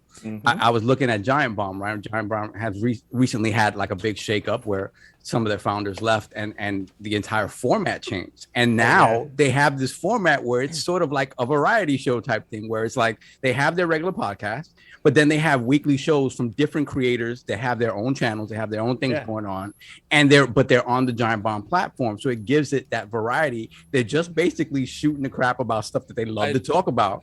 But it's real in a way that it doesn't feel produced with this overall sense of like, this is our mission statement for this. This is our mission for this platform. No, the platform is open, and everybody who comes in and makes content has their own mission. And I think that's great, because I think if there's anything to figure out about YouTube, it's that like the you in YouTube really matters. Let me ask you a question, Jake. Like, since you have so many different variety of content creators at GameRanx, is there ever a time where you had to like negotiate with someone because you wanted to make a video that they wanted to make too? No, that's a good question. No, not really. We're pretty like, it just kind of works out. It's actually been pretty nice. There's never really been any friction, which is not friction, good. Just like like Skyward. Because if Skyward Sword came up and Addy got a chance to do Skyward Sword, I'm like, no, you're not worthy. I'd let you make that video. I'd let you make that video. Oh my god! Because we do that in the background. Like topics that come up for the week, and we. and I'll post without looking exactly who put something, and Saul will put a thumbs. We'd be like, down bro, we got that. He said, look up. I got that. And I'm like, oh god, damn it. I remember one week it was like really, really dry, and King posted 3 topics, and then we were like, yeah, Saul's got that, Addict's got that, God's got that, and he's like, why don't you just pick mine? I'm not looking. Where King is, you got to beat King to the PlayStation smoke topics. Yes. he'll jump on those. Yes. And it's like, oh man, here we Yes. go. This I one's gonna go don't- left. So you got to get them before him. I don't know, sometimes. King, man. People might start saying you that Xbox dude that only talks about PlayStation. Moving on. And the sad part about that is I'm a real PlayStation dude.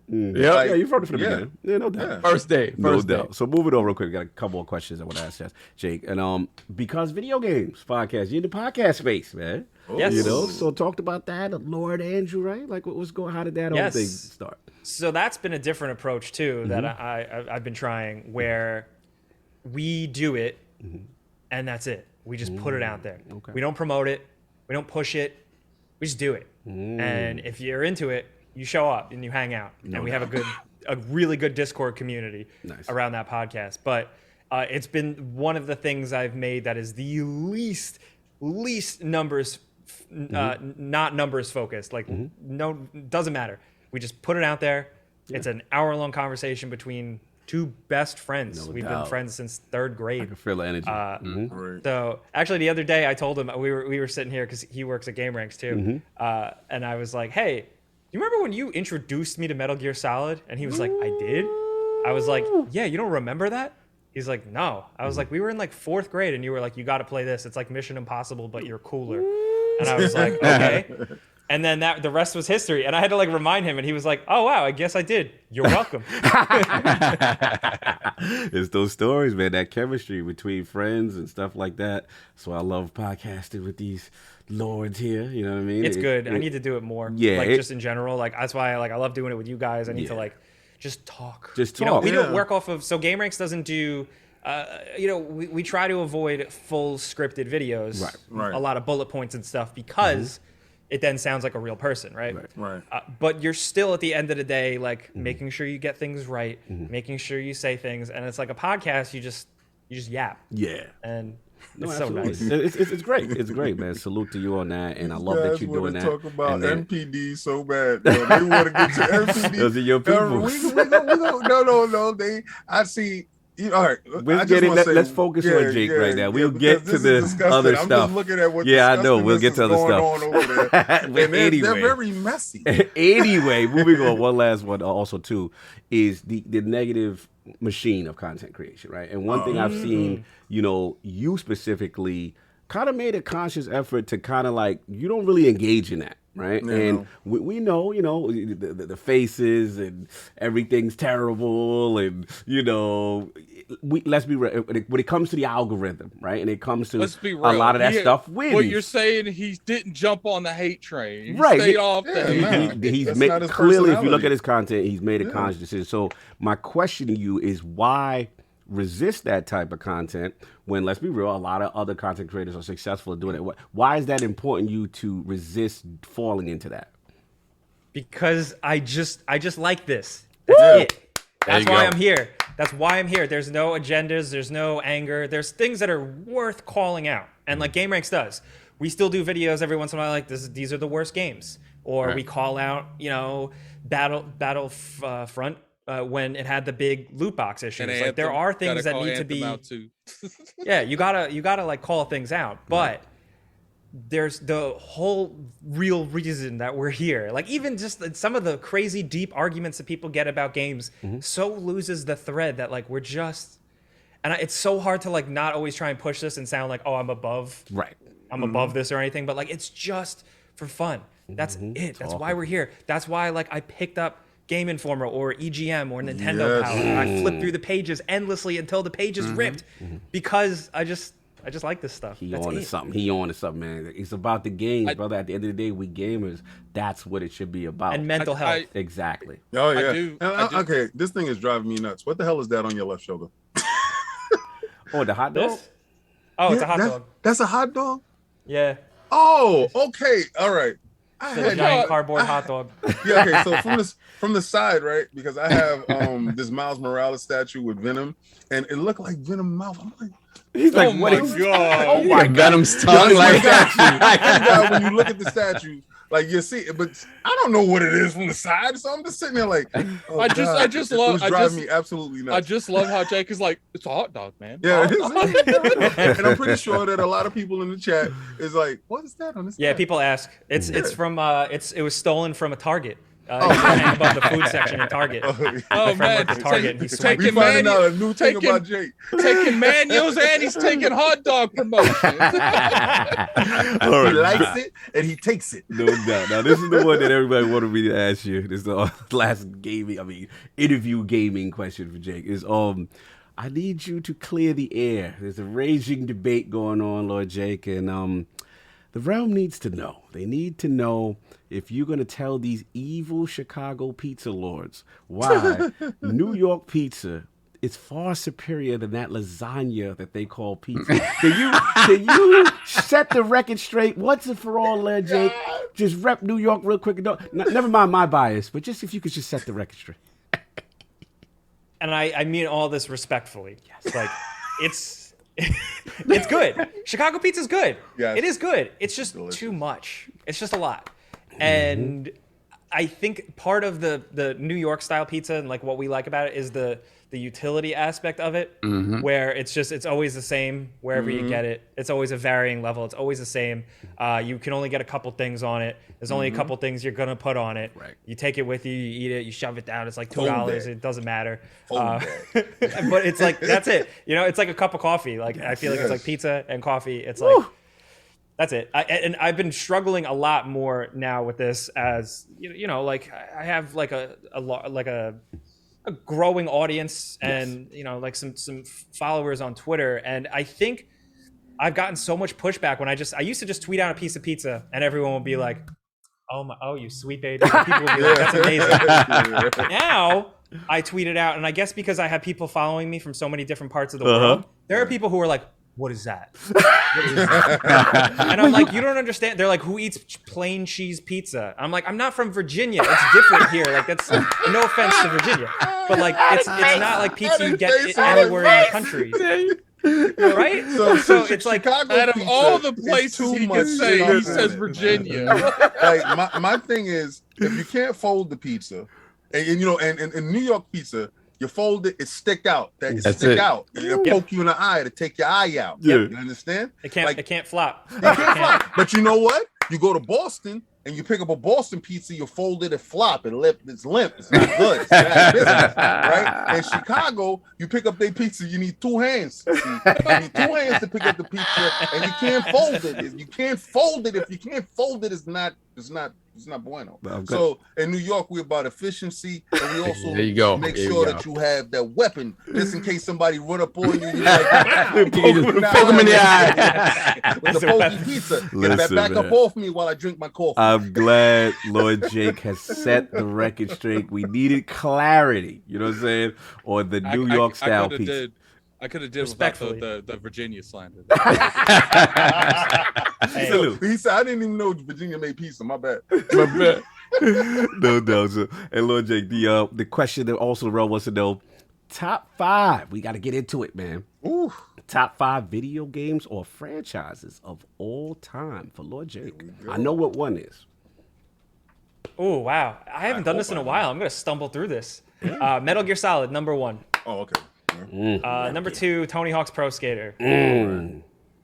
Is it the franchise or just itself? Any particular Yeah, one? I played most of them. Actually, well, I Okay. played all of them. And I feel like you're trying to lead the witness again. Yeah, And I'm King's just leading asking with him it. King because is definitely it was 1 and 2 that got the juices flowing. So yeah, I don't know if it's the franchise It's or 4. if it's just It's one. 4. That's his favorite one. It's 4. you're actually right. You're correct. It is. You nailed it. Yeah. He stalks you. Watch it. Nice. Yeah. So okay. So what did I say? Tony Hawk. Tony Hawk. Metal Gear Solid. Metal Gear. Resident Evil. Ooh. Max Payne. Ooh. that's First good. Max I Payne love reference that for Max- ILP. Yeah. First. Solve is like, ooh. Yes. Yes. And then can I say Spider-Man games? I know it's Yeah, not you like a could. franchise. Yeah. No, you can't. Yeah. You can't. I play every damn one, even Yeah, the it's a bad ones. franchise. Nice. Every single one. I love every minute of them, even when they're not good. I can't get enough of it. Question. Since you said Spider-Man, Uh-oh. Leading the witness. I'm just asking a question. Out of all the Spider-Man games, which one is the best in your opinion? Oh, see, told you. Lead Yeah, the you already know where witness. this is going. But here you go. Look, I he think has I would to have- think. Let him go. Yeah, I do have to think. It's probably Insomniac Spider-Man. Oh, King Love it 2018. down. King is loving you. That's Look his at No. Acting- He already acting loved like him he's since Skyward Sword. surprised. No, you know why? You know why? He had to think about it because he could have said Maximum Carnage because I'm pretty sure it ran through your head. Yep, it Right, did that so- and Web of Shadows. Even though Web people of would Shadows. laugh at me. Okay. So it's these games that we have. They act like all the Spider-Man games was bad. No, that was only when they had fog at the bottom of the floor and we couldn't go down there. That's That true. was great. That's true. Yeah, that was that. But you know, they had really good games going through. So I just wanted to know, being that you did play from back then, and you know you don't have recency bias like a lot of people. I just wanted to find out. No which one. doubt. Yeah, no for me, the undeniable thing about it is just it told like a Peter Parker-esque Peter Parker story. Yes. Yep. Like, Mature and story. that stood to me more than anything. Yeah, like the graphics are amazing. You feel like Spider-Man when you're swinging. But it was the story it told that was like, I was like, this is ripped from the pages. This is so good. Yes. You know what I also like about that?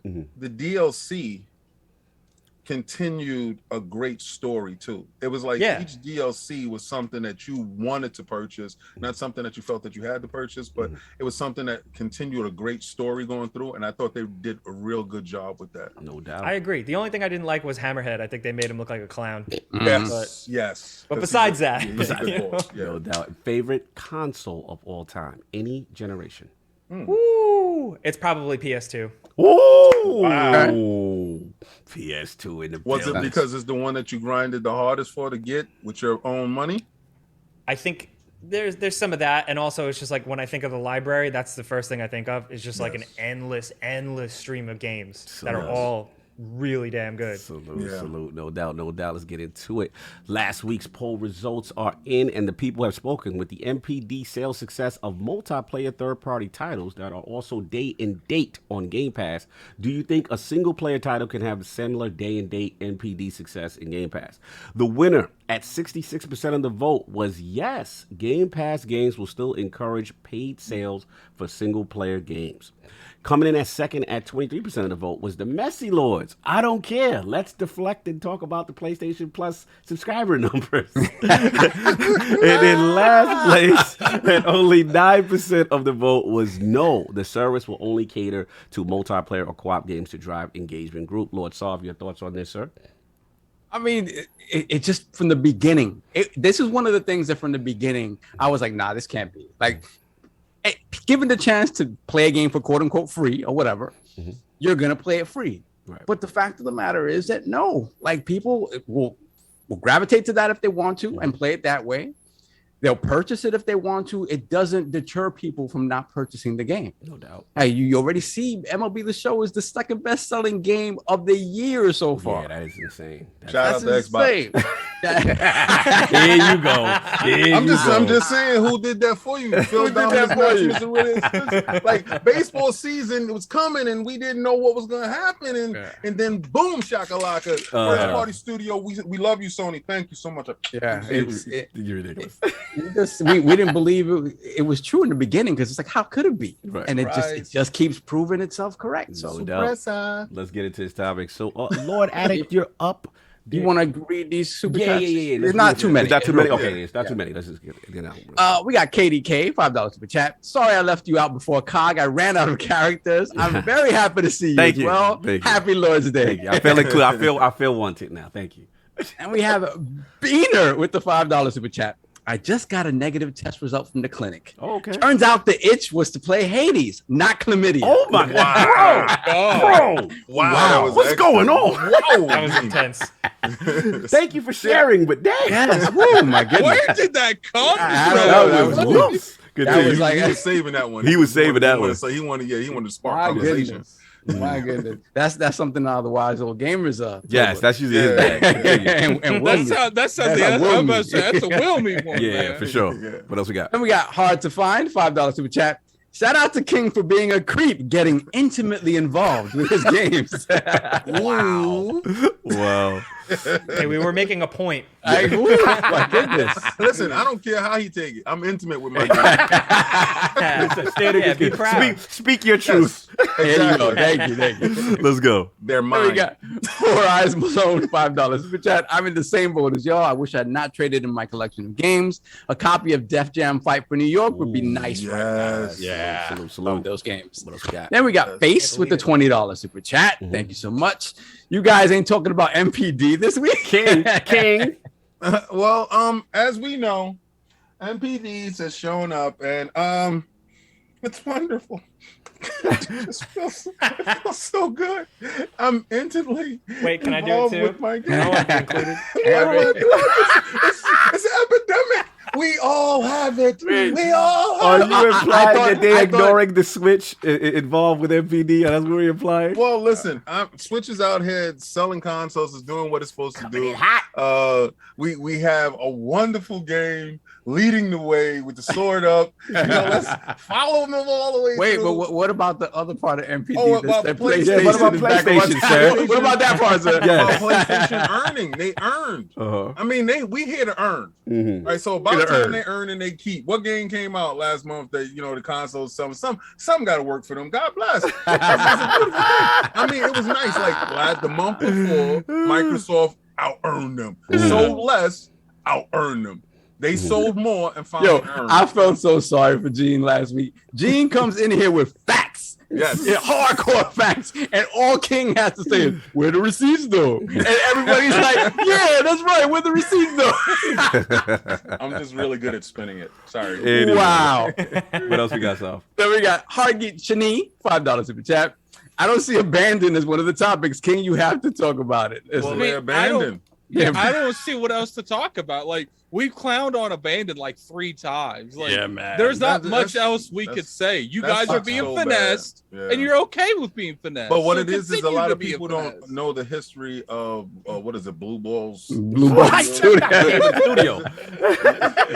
That's why we didn't have it as a topic. Exactly. So Yeah. it's like people don't know the history of that studio and what's transpired, and it just sucks that other people that don't know that want to support and go to these platforms and put their money in, and they don't have any return off of it, and it kind of sucks. So it's not something to like joke about, because people actually lost funds in trying to show some form of support, and everybody wants to go out and support. Right, but then you like, oh, this up and coming, they have a great idea, they're gonna come out with this, and boom, you got duped. No doubt. So, and then not enough people go out and expose them, and then the next person gets duped. So it kind of sucks. What else we got? That's a good point. I've never heard anyone like have a take like that about that. I think that's something that's really worth considering. People Yeah, No doubt. What else we got, Sal? We got Mods Gaming, $10 super chat. Mods. What's up, oh, brother? that's my guy. I must try the Chicago pizza pie one day. No, you ain't missing that. No, listen. All right, so You're not Mods, missing anything. Don't even let him try. Mods, he has to try, because some people like abundance, right? So if you do, though, make sure that I'm with you so we can go to a nice safe section so you can buy your pizza. We can get back on the plane and leave. You don't want to just willy-nilly just get out there and buy a pizza. That's not what you want to do. Yeah, no, What else we got, Sal? We're good. All right, cool. Let me. And while you do that, Oh wait, sorry. No, one no. more. Sorry. We got Hargeet Chani, $2 super chat. Pizza in Boston, you eat chowder and lobster. This is true. This is true. They're true. not to be beaten. No there. doubt. Caught up there. Yes. All right, cool. And Teespring merch. Shout out to Anonymous. Bought a classic tee. I see you with the drip. Another Anonymous got the white ILP. See you with the drip. Third Anonymous. You got the long sleeves. You know what I'm saying? Nice. ILP. All right, somebody put their name in. Robert Cummings. Shout out. He got the all over print joggers. No doubt the Unity line. We got the joggers out there. No doubt. So I'm wearing a different level of our merch today. Cog is wearing his different level. I'm wearing my different level of merch. Actually, I have one on too. Oh, there we go. Everybody got the merch on. And we got LogNet's finest right there. There's LogNet. Salute to everybody. We appreciate it. Let's get into this topic. I have a question. Yes. Do you Yes, guys sir. have the flags available for purchase? The flags. Which one? Flags. What you We're mean? talking about the thing ILP behind you flags. on the belt. Yeah, like what you guys got Oh, you behind talking you. about that? The banner. We have The banner. banner, Yeah, we yes. got the banner. We got the banner. Yeah. Okay, The good. banner's up there. Yeah, we got. If you look pinned on the YouTube channel, I mean, right now in the live chat, we've got the Teespring link for all that stuff's up Nice. there. Nice. Thank you, sir. Much All right. appreciated. And yeah, let's get into this topic. So, Lord Addict, man, big one, Hades release. right now. Sovereign Game smiling. Pass, Sovereign's favorite that is very upset with us. But yeah, what are you feeling? And then let's get Lord Jake's opinion in this once you finish. Let me mute my music. Okay. Uh-oh.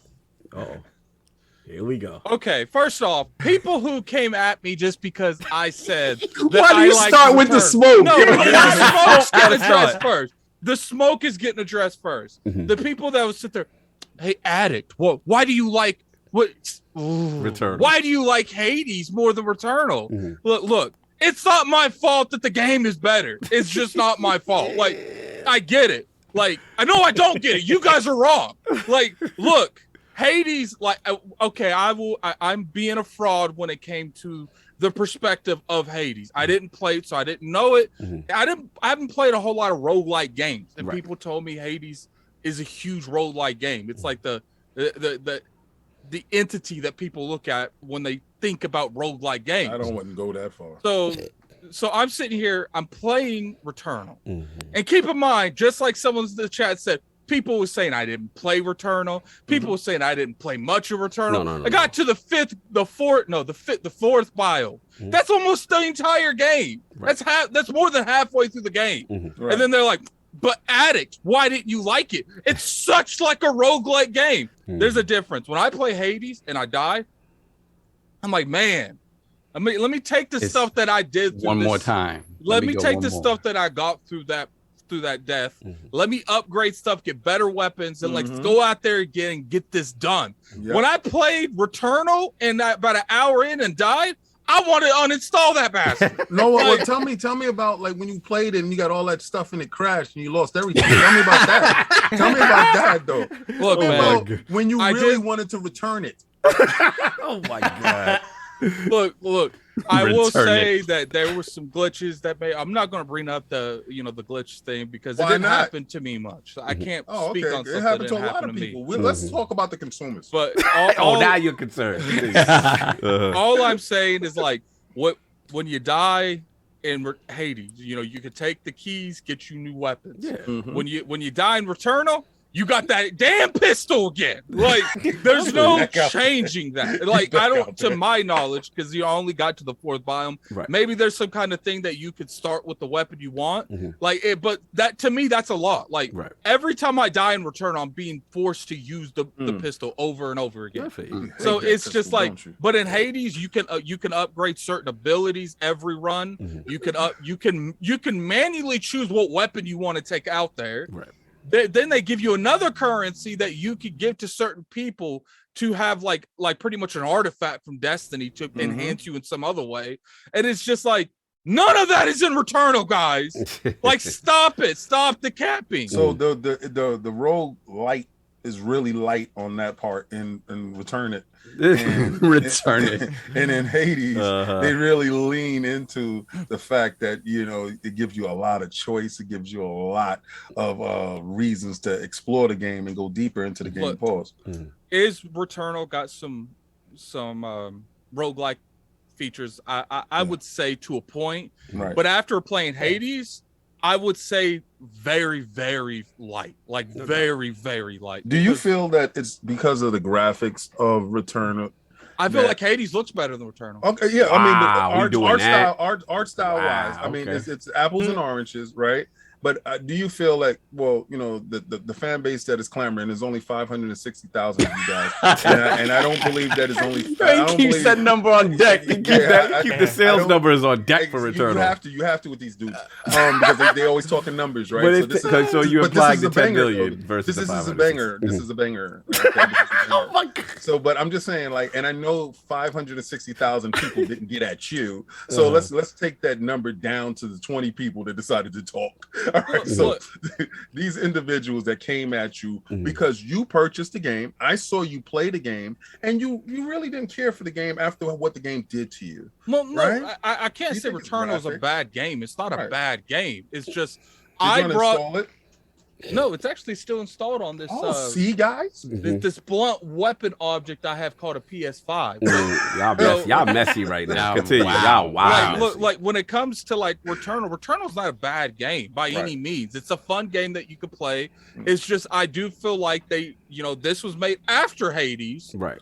And clearly that there's a lot of aspects in Hades that this game could have really used. Like, and people go sit there, addict. It's because it's a PlayStation versus Xbox thing. How many games on Xbox have I completely went in on this show? Like, of course. I'm so sick and tired if you have any type of criticism. So you're implying on any PlayStation that there's a sensitivity involved. No, there's definitely a sensitivity. Such a sensitivity. Some of you need help. Jake, moving on. All I'm doing right now is feeding him fire. Yes, I know. Let's, because I know Jake's time is limited. I gotta respect it. So let's get Jake's opinion of Hades and the fact that it launched on Game Pass or whatever. Or if he's already played it already, what's your take on Hades? Hey, also first, don't feel rushed. I'm good. You good? Oh, Thank you. Yeah, come on. Good.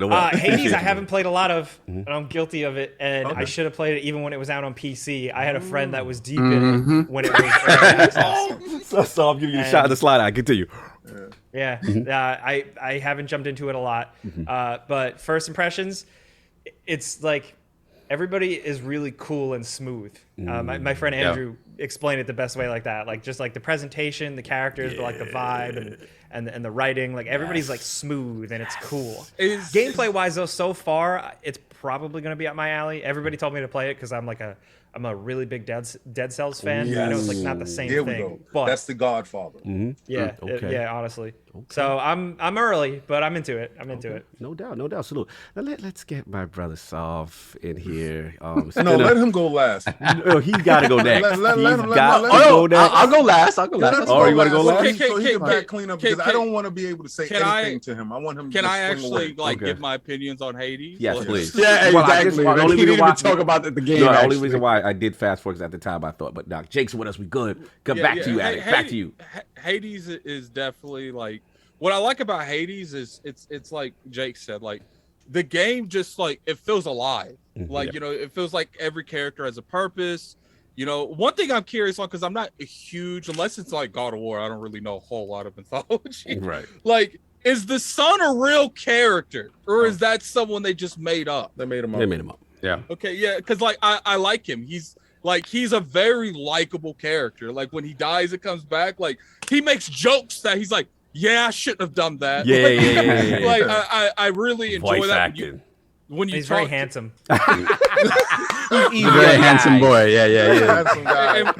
I like when you talk to your dad. Like he's like, I don't know why you keep trying. This. You're not getting nowhere. Like, Hades VS. Like it's got that comedic relief thing. Yes. But it feels serious. Like it feels like they're not trying to be funny. Like when you run into Meg. That's one of the first bosses.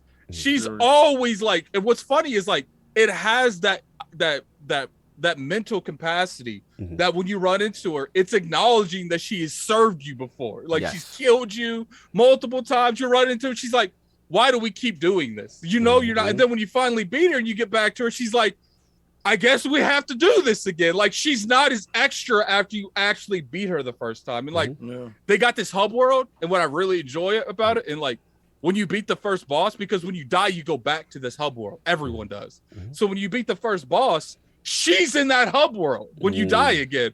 Then you go up there and talk to her. She's like, that was a fluke. It's not going to happen again. Like, so you get that personal interaction. Yeah. And I heard the conversations also change based on, the beating and stuff. That's pretty cool stuff. I'm going to continue adding if you like.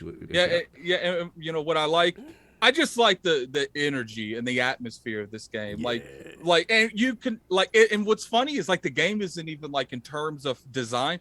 It's not even that serious. It's like choose one door. What I like, I like that, not to be attack and return. No. All intentions. Attack and return again. This is the Hades impression, sir. When you walk, no, I have to bring up. Okay. Like, look, when you walk into like on Returnal, you'd have to find random stuff. It's like RNG on top of RNG. But like in Hades, they're just like, yo, this door you're getting this door you're getting this.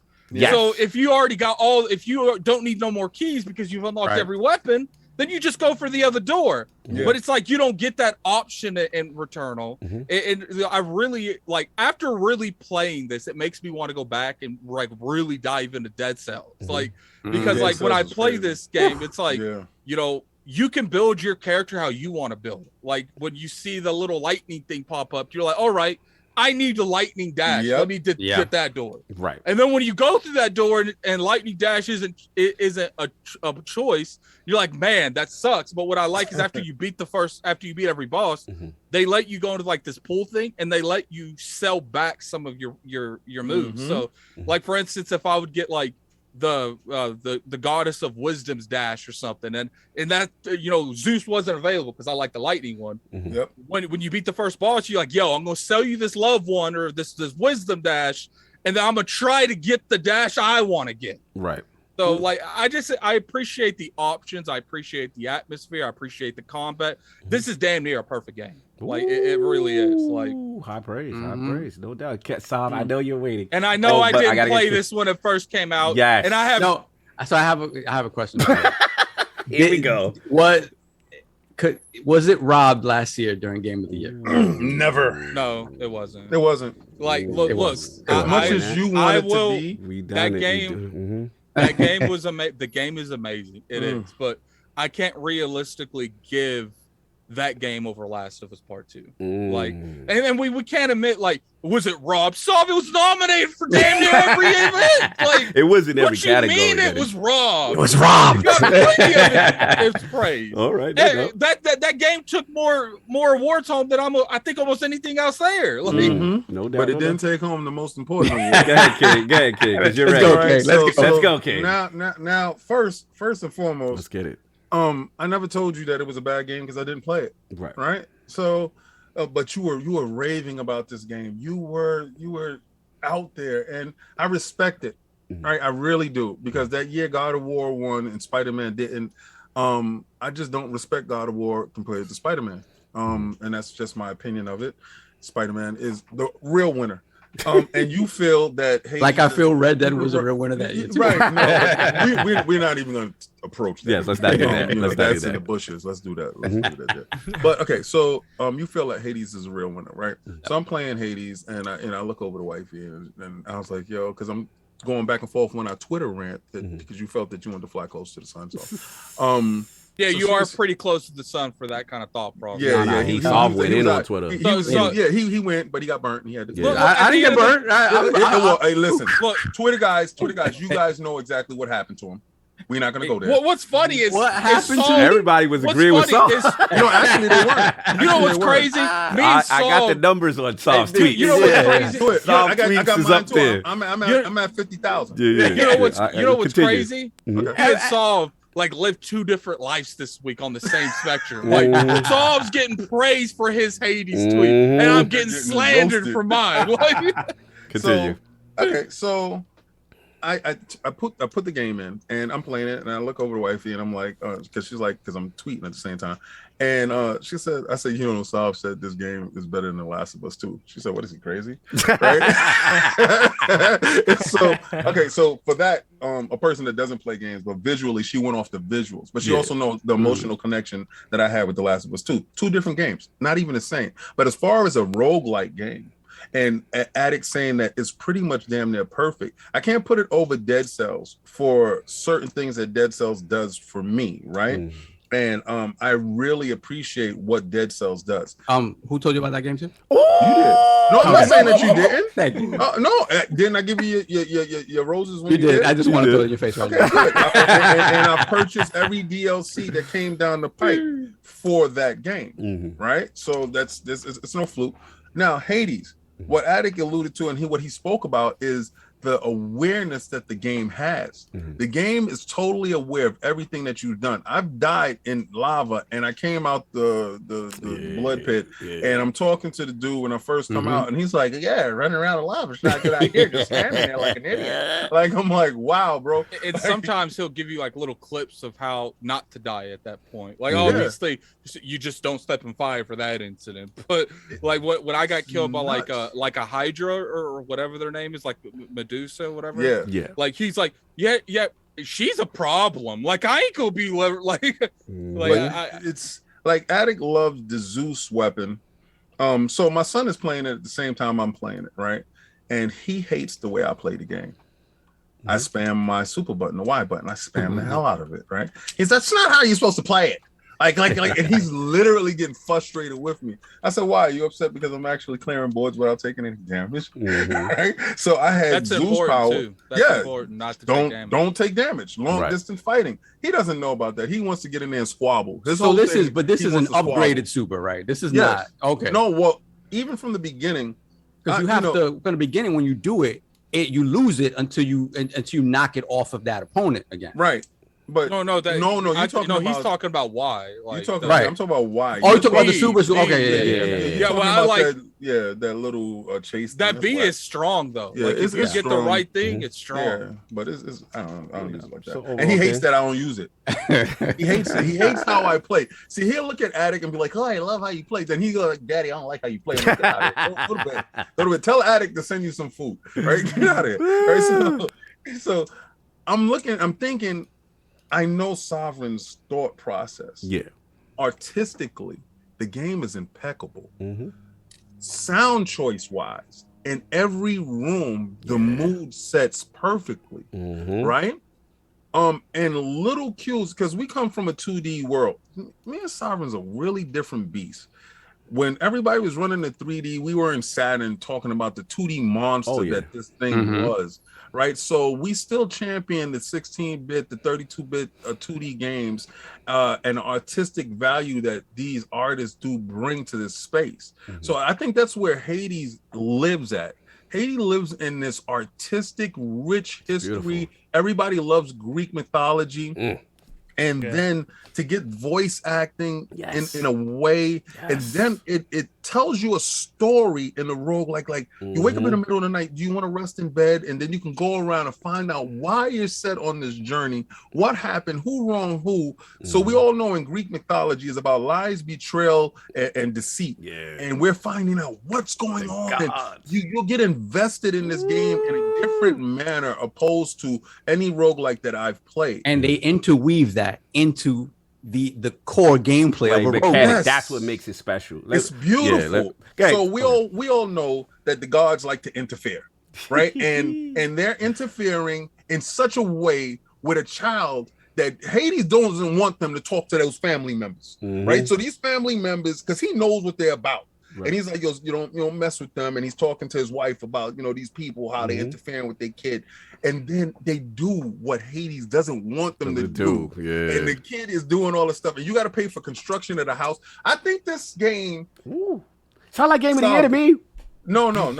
Where you talking? The way you blow the game. It's not. I don't remember this. No, I'm just joking. It's not because when you put it. I did a whole podcast. I know. I'm messing with you. I know. You and Last of Us 2 guy. Yeah, the Last of Us 2 approach conversations that are current. Yeah, real. I got right. Current conversations that are people, developers, and people are afraid to talk about. Facts. And that's the reason why it got Game of the Year for me. It was a segment of the population that doesn't have a voice, that got a voice through this game. Facts. And it made people uncomfortable. This game doesn't make me uncomfortable in the least. Nothing. Right? So it's nothing that you're afraid to approach at all. It's a fun game. No doubt. It's actually a great game. And it's probably going to be a #1 interactive game on Game Pass for a very long time, for as long as it gets there. And I know for a fact, once that game says it pops up that it's going to leave, I know people are going to purchase it, because I purchased it off the rip,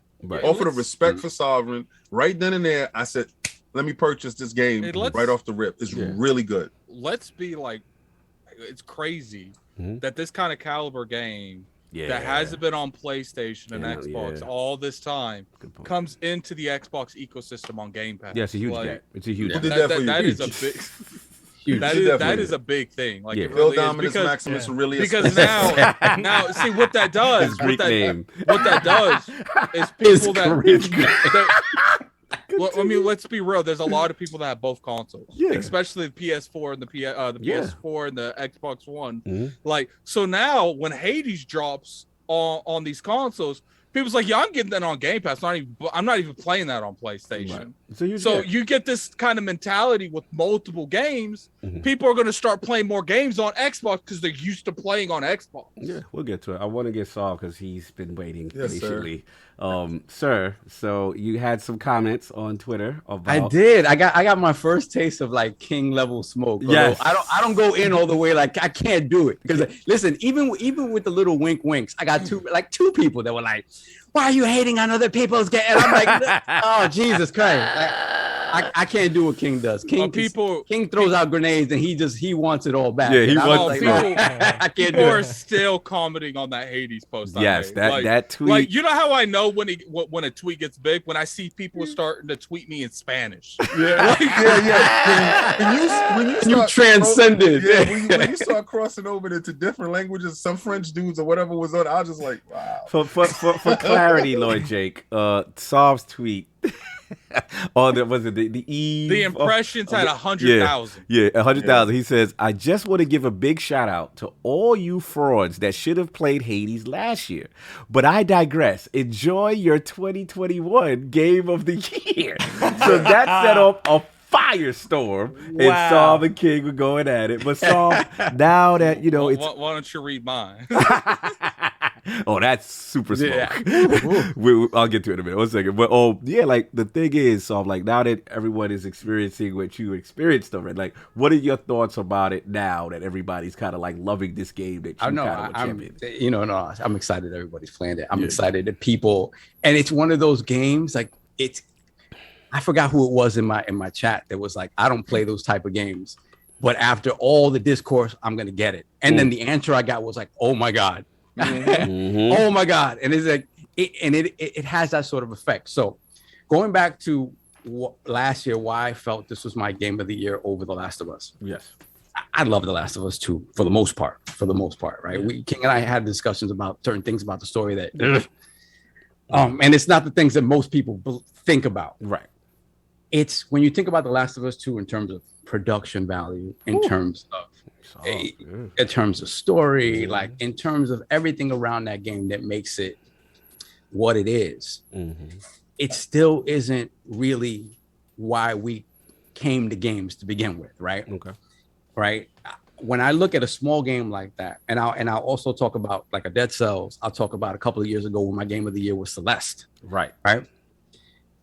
For me, when I start to compare those smaller games to the bigger games, I think about what are the core things that made me fall in love with gaming, right? And it is that idea of going into a game and the gameplay being so addictive that no matter how many times you lose, one more time. I want one more time. I want one more time. And the game facilitates that, right? With Returnal, you look at Returnal, it has some of those gameplay aspects. The problem with Returnal is that if you go in for a run that's an hour long, which in a roguelike doesn't really happen, and you lose at that point, it throws you right back in, but the sense of loss is totally different than what you experience in your typical roguelike type of game. Reiterating Addict's incendiary tweet that I have to read this. Again, Lord Jake, another firestorm. Addict said after playing Hades, totally can see why people that played it was saying Returnal is a bad game in terms of roguelike. Hades destroys Returnal. Hell, it's the most fun I've had on Xbox in a while, besides maybe the Halo Infinite beta. The game is amazing. Can't stop playing it. That was the other tweet that was up. How dare you like something? I know, right? God forbid. But he did. I can't say he played victim now. He threw destroys Returnal in that tweet, so I can't get him with this victim. Was that knew what he was doing. Letters and in caps at that. Yes, but continue. Look, I wanted to make sure when people read that, they know the energy when I'm saying that. Yes, we caught that. Like, I didn't want people reading that and imagine me saying Hades destroys Returnal. I wanted people to read that and be like, Hades destroys Returnal. You don't understand why people are coming at you. Continue. Continue, Saul. Unwarranted criticism towards you. Yes, it is unwarranted. So for me, that core idea of a game that keeps me coming back for more and keeps me engaged in that way, and then when you add the layer of story that it integrates into the gameplay mechanic. Yeah. Yes. When you add the characters, when you add the music, when you add the voice acting, I was like, wow. I forgot what games I chose Celeste over that year. But it was the same thing. It was like Celeste felt like a perfect platform. Yeah. Like there was nothing wrong with that game platforming wise. The thing that it set out to do, it did damn near perfectly. Yeah. And that's why I felt for me, Hades was the game of the year over Last of Us. Because The Last of Us, I sat there and cried multiple times during that game. My wife looked at me like I was a fool. Like, why are you crying at this game? But there were things about it where it's a masterpiece to me, but it's a flawed masterpiece. I look at Hades, and Hades feels like Addict said, damn near a perfect game at doing what it sets out to do. I got like 10 hours in it, and I still haven't found like anything that like I would change. And that's the thing. So for me, that was it, right? So my Jake, excitement, because I remember last year. I know. Last year, keep in mind, I'm hard on games. Like, you're very critical. You're very critical. And last year, I think my when you introduced us before the podcast, every podcast, I think for like 2 months straight, it was like, oh, Hades. You're right. And so, and the thing about it, another thing that bothered me last year about how it went down was. Sometimes I get mad at sort of the media and how they address certain things. And then when it comes to talking about, game of the year, though, those things get pushed under the rug. Right. There was a lot of talk about the culture at Naughty Dog, the crunch, all this stuff. People were going crazy talking about this. Oh, my God, I cannot believe it. End of the year comes, game of the year. Like unanimous. I'm like, it's just one of those things, like when you talk about a product in its entirety, you make it seem like you're going to take a stand on it, right? And not, whatever. But at the end of the day, nobody took a stand on it, right? And then when you look at Hades, it was the complete opposite, where it was a game that essentially became as great as it was because of the input from fans, right? So that to me is why when I compare like a giant, like a Naughty Dog game to something like this, it just shines that much brighter for me. So still my game of the year. That's it. Respect. I'll keep it quick because you guys pretty much said every point I was going to say.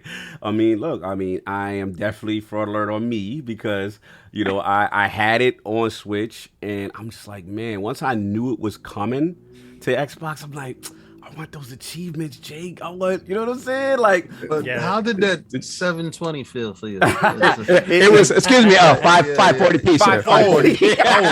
Even more. Shout out to Switch. But I'll tell you this, I would not have big up that game on the Switch if it ran like trash. It ran beautifully. Well. I get that, but look, I play the Switch probably more than you want here now because of like Zelda and Bravely Default. But it's like at the same time, I ain't buying Hades on the Switch. Like, it's not happening. Why? Why? You look at it, it's the most Switch-ass game there is. Well, it can switch its ass straight out the game. Language is a Sunday. You look at that game and it doesn't make sense to be like, I refuse to buy this game. I don't know why I don't buy it on the Switch, but anyway. Well, the only games I buy on the Switch is Nintendo games. Yeah, we know. Okay. Third parties don't exist to you on the Switch. We get it. All right. So like I was saying, back to my point. Like at the end of the day, like, the game coming to the Xbox platform, coming to PlayStation, this whole audience that never we be introduced to it and now introduced to it. It was really cool. And I have to admit, like King said it best, I'm gonna be real, I'm not really a roguelike guy. That's not my thing. But the way it's woven into the lore and the narrative, and then where they got me is I am Greek mythos guy. Like I love that. Zeus, Hades, all that. Like that's me. So you got that. The art style is beautiful. You know what I'm saying? The music is great. Then it's voice acting. I like the narrator voice acting. And like Addict said, the humor. Like while the narrator is saying these really dark tone things, your man is snapping back at it. You know what I mean? At the narrator, so to speak. So it's a good game. It's a good game. And a good get for Game Pass. Like absolutely good get for Game Pass. It made it so good that I was like, yo, I would like Saint Monica to make a game about this dude. That God of War style, because like that's how good of a character they made this. Because that's why I asked, like, Like he was so well done. I was like, does this dude exist? To me, he has. The crazy thing is, these guys don't really do sequels. Yeah, and it's one of those things where I'm sure they're looking like, damn, is this on the table now? Like if the success, right? Probably some good DLC. Yeah, we gotta see, but that's all like, I got. You know, like what we got Curse from the Dead Gods from right. Dead Cells. So and that's a totally different game and how it plays. So you never know. No doubt. So that's what I got on that. Let's move on real quick. So you want to hit the super chat? How many we got? We got a lot. Yeah. Not too many. Okay. Just gotta move on. We got Smitty Smith. No, we got mods. Then we got Don Otaku. Hold on, $5 super chat. I've been playing Hades on Series X, but I still feel it's better playing on the Switch with the native portable option. It just feels right. Salute. 520p doesn't feel right at all. Sir, stop. You're gonna hurt your eyes. And you're gonna need glasses. Then we got Smitty Smith, $5 super chat. Shout out to ILP and to Lord King and Doc Connors in the back. #, turn the beat up. That's right. Turn the beat up. No doubt. We got Don Otaku. What else we got?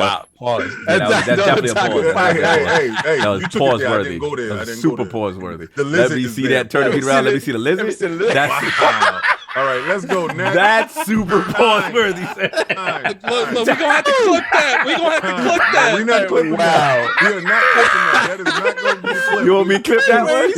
You don't yell out, we gotta clip that. We ain't doing that. That is not the clip. Now somebody's gonna clip that because you want to yell out, that's the clip. That's not the clip. That's going on TikTok. Yo. Wow. Time. Moving on. We have Don Otaku, $5 in the chat. Returnal just debuffs you every 5 seconds to up the difficulty, while Hades makes you feel more powerful with each run. But your skill is why you lose.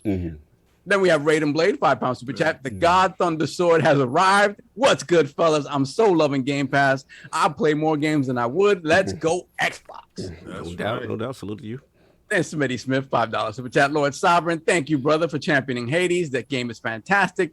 The Book of X. Well, I get scripture today. Wow, I'm happy. Scripture today. The Book of X. Raiden Blade once again, £5 super chat. Hey guys, with the recent PC mod on the Ascent, where you can go into the world, should Neon Giant release the camera angle as a patch? It's funny because I've always talked about this. This is a game, if you turn that camera angle around and turn it into a quote unquote PlayStation game, right? Wow. Wow. And it's just about, it's what people consider to be AAA, right? Quote unquote AAA. The production value is there, but the camera angle is going to immediately turn certain people off. Right. It just will. Then we got Don Otaku, $5 super chat. Hades was the real game of the year 2020, and it wasn't even close. A near perfect game. Also, it won every other big game of the year award besides the Game Award. Well, obviously, that's what I was saying. Obviously, it was robbed. Okay. Obviously, the people that mattered voted. And you got everything else. I'm never gonna answer that. You just didn't get the nachos with your cheese. So sorry, buddy. You got everything else, buddy. We take home the prize. Then we got Horace, $5 super chat. Well, King sounds like a man that's stuck between I love and I really like. Hades has him in his feelings for real, man. Cheesing the whole time.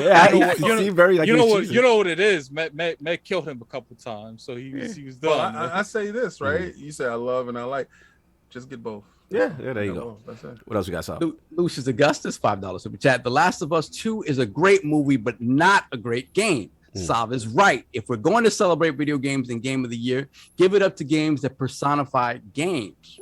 Wait a second. You gonna say that you wasn't playing a game? I don't know what game you were playing, sir, but then you have to go from point A to point B. So you left your controller on the floor and it got there. Don't do that. You're not gonna do that. Don't do that. You ain't gonna go at the Naughty Dog gods and Neil Druckmann. You watch your mouth. Watch your mouth. No doubt. I'm gonna have to start going at Last of Us a little bit more. Yeah, there you go. Let's go. And we have Don Otaku, $10 in the chat. Sav is my guy. This era of story-driven games tend to have average to good gameplay besides rare occasions. Indie/Nintendo are the only ones pushing amazing gameplay as a priority, which it should be. I will say this about The Last of Us 2, though. It has amazing gameplay. The gameplay in that. Come on. They really up the ante. They up the ante. They are absolute frauds. When Sony showed that screen and Ellie ran through and she grabbed that bottle, hit the dude in the face, slid behind the thing, shoot the bow. You was like, there's no way that's gonna happen. If and then they when you had actually did it, you was like, if they had it Are up we the sure? ante, Are we confident that we said that or you said that? no, listen. Everybody was saying that there's no way that was gonna happen, and then when they actually do it, you're not gonna give them praise. And then the story that we they just around did. It, I don't care about what you're saying. Watch a video of high level gameplay in Last of Us 2. It's kind of it feels like a John Wick. Crazy. Yeah, it feels like a John Wick. It's crazy. Continue. Then we got Shroom Kingdom, $2 super chat. Keep that lizard in the bushes. Yes. Pause. Yes. The lizards stay in the bushes. We're not turning beats around the lizard. We're good. Leave that lizard alone. All right. Are we good? Are we caught up? Yes, sir. All right. Quickly, Solve. This is you. We got two things. ID at Xbox and what's up with Gamescom? What's up? Okay, so first off, we had an ID at Xbox show. I think this was past week. Again, it was the ID at Xbox / Twitch format. So again, I wasn't too happy with the format just because I just rather get all my announcements up front. I like this cadence of give me the announcements. I do like to see the developers get their shine. I really do like that. I just think that you take away from it when you sort of put it right into the middle of the show, as opposed to putting it off to the side afterwards. And you allow people to choose whether they want to engage or not. Because what happens is that any announcements that you have after these sort of long segments where they're talking to the devs and you're showing extended gameplay, anybody who's disinterested is going to walk away, right? That's true. And probably miss some cool announcements at the end. So I like the fact that they're getting to shine. I'm not a big fan of the format. Okay. So of the stuff that they talked about that was really interesting to me, anything on your eye? Ollie Ollie World looks fantastic. Yes. Love that game. I love skateboarding games. I played Ollie Ollie 1 and 2 on the Vita. Ollie Ollie 1 and 2. Fantastic game. So the fact that they're expanding the world out, it seems really cool. So I'm excited for Ollie Ollie World. Right? They said 4K 120. Yeah, 120. Something going on, Chad says. Solve, you good? Yeah, I'm good. The thing is, my headset keeps connecting and disconnecting. So. Now you good? I mean, you know. And then beyond that, something that we went to see at E3 maybe 2 years or 3 years ago now, Evil Genius 2. Remember that? Me, you, and Addict. Yes. So that was cool to finally see that sort of coming out onto consoles, because I know it went to PC first and whatnot. So it's cool to see that. And for me, I'm a big stealth guy. Origami 2. The first Origami. We all stealth. Tenchu guys. Yes. Tenchu guys. So isn't it co-op? One, I think this one is. I'm not sure. It took so long for this game to come. Like, it did. Yeah, pause. To come out. Yeah, this is great. You loose today. No, I'm not. Continue. So again, Origami 2, I love stealth, and I just the fact they got the opportunity to expand on what they did in the first one, because the first one was a little rough around the edges. But again, we haven't had that Tenchu fix in a long time. So to have it, I really enjoy that. And again, for the 2D platformer like Love in Me, Aeon Drive looked kind of fantastic. No doubt. So I'm excited about that. But again, I thought what they showed was very cool. I'm just not a fan of the format. No doubt. And quickly, before I pass it to Jake, Gamescom 2021 announcement. Yes. Got the legend. I think Paris is going to be involved. Paris Lily. Yes. Paris Lily is going to be co-hosting with Kate Yeager. Yes. And this is going to be kind of in the lead up to Gamescom proper, right? It's kind of in the days leading up to it. And it's exciting because Gamescom is usually the place where you get sort of expanded looks at things that they already talked about at E3, right?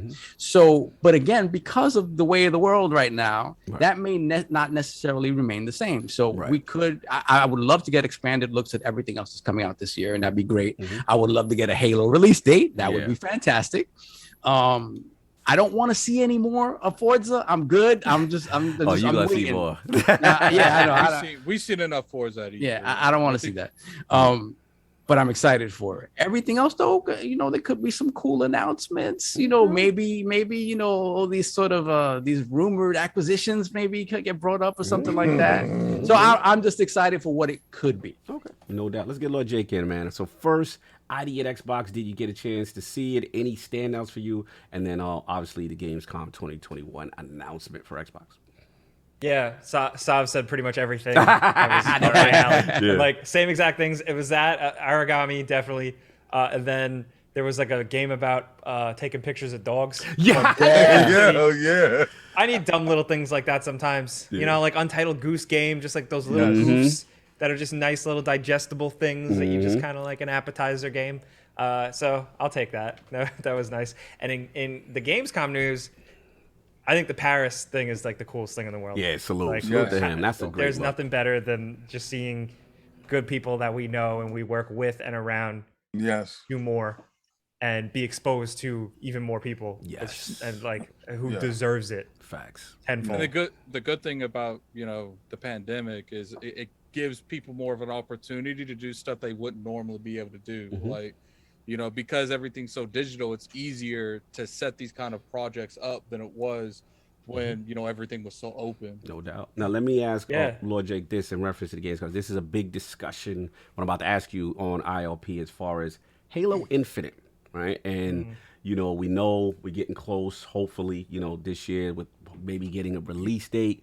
Do you think it happens there? Do you think Halo's big enough to kind of do its own announcement separate from Gamescom? Because the controversy on ILP is, you know, they should kind of stay away. Me and Attic feel they should kind of stay away from Call of Duty's release date. Whereas Sav and King are like, look, it's free to play. Halo's being received well. The flight, you know, we don't care about what COD doing. Like so pretty much we're right and they're wrong. So we want to get your thoughts as far as Halo Infinite Gamescom announcement and your whole vibe with that. I think, I don't know. I'd like them, and I feel like they would just do their own thing and announce it. Right. Now, like one more good. I mean, like, well, we haven't really seen single player since the original tease, where a lot of people weren't super pleased with it. Right. So, except for like just that trailer. So I'm curious to see if they can sell us more of that, like the part that you're gonna buy. Right. So I feel like they would just do their own whole thing where they show off a little more of that and they announce it. In terms of timing, it's weird, right? Because we're getting another Call of Duty, and now we know like the leaks is Call of Duty Vanguard.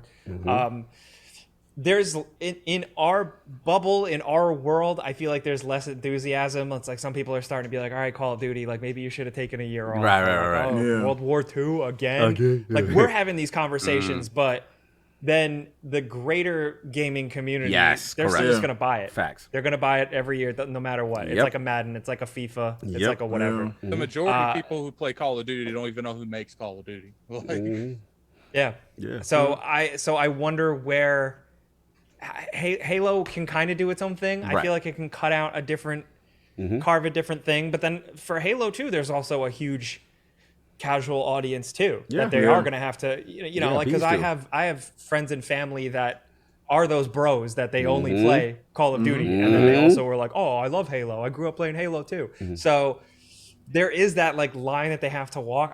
That is not a tricky. I feel like Halo has been in such a tricky spot every single point, where it's like all this pressure on it from Xbox Series X launch to the people not thinking it looked so hot, to them going back to leadership changes, to now this, and then timing when they're actually going to put it out.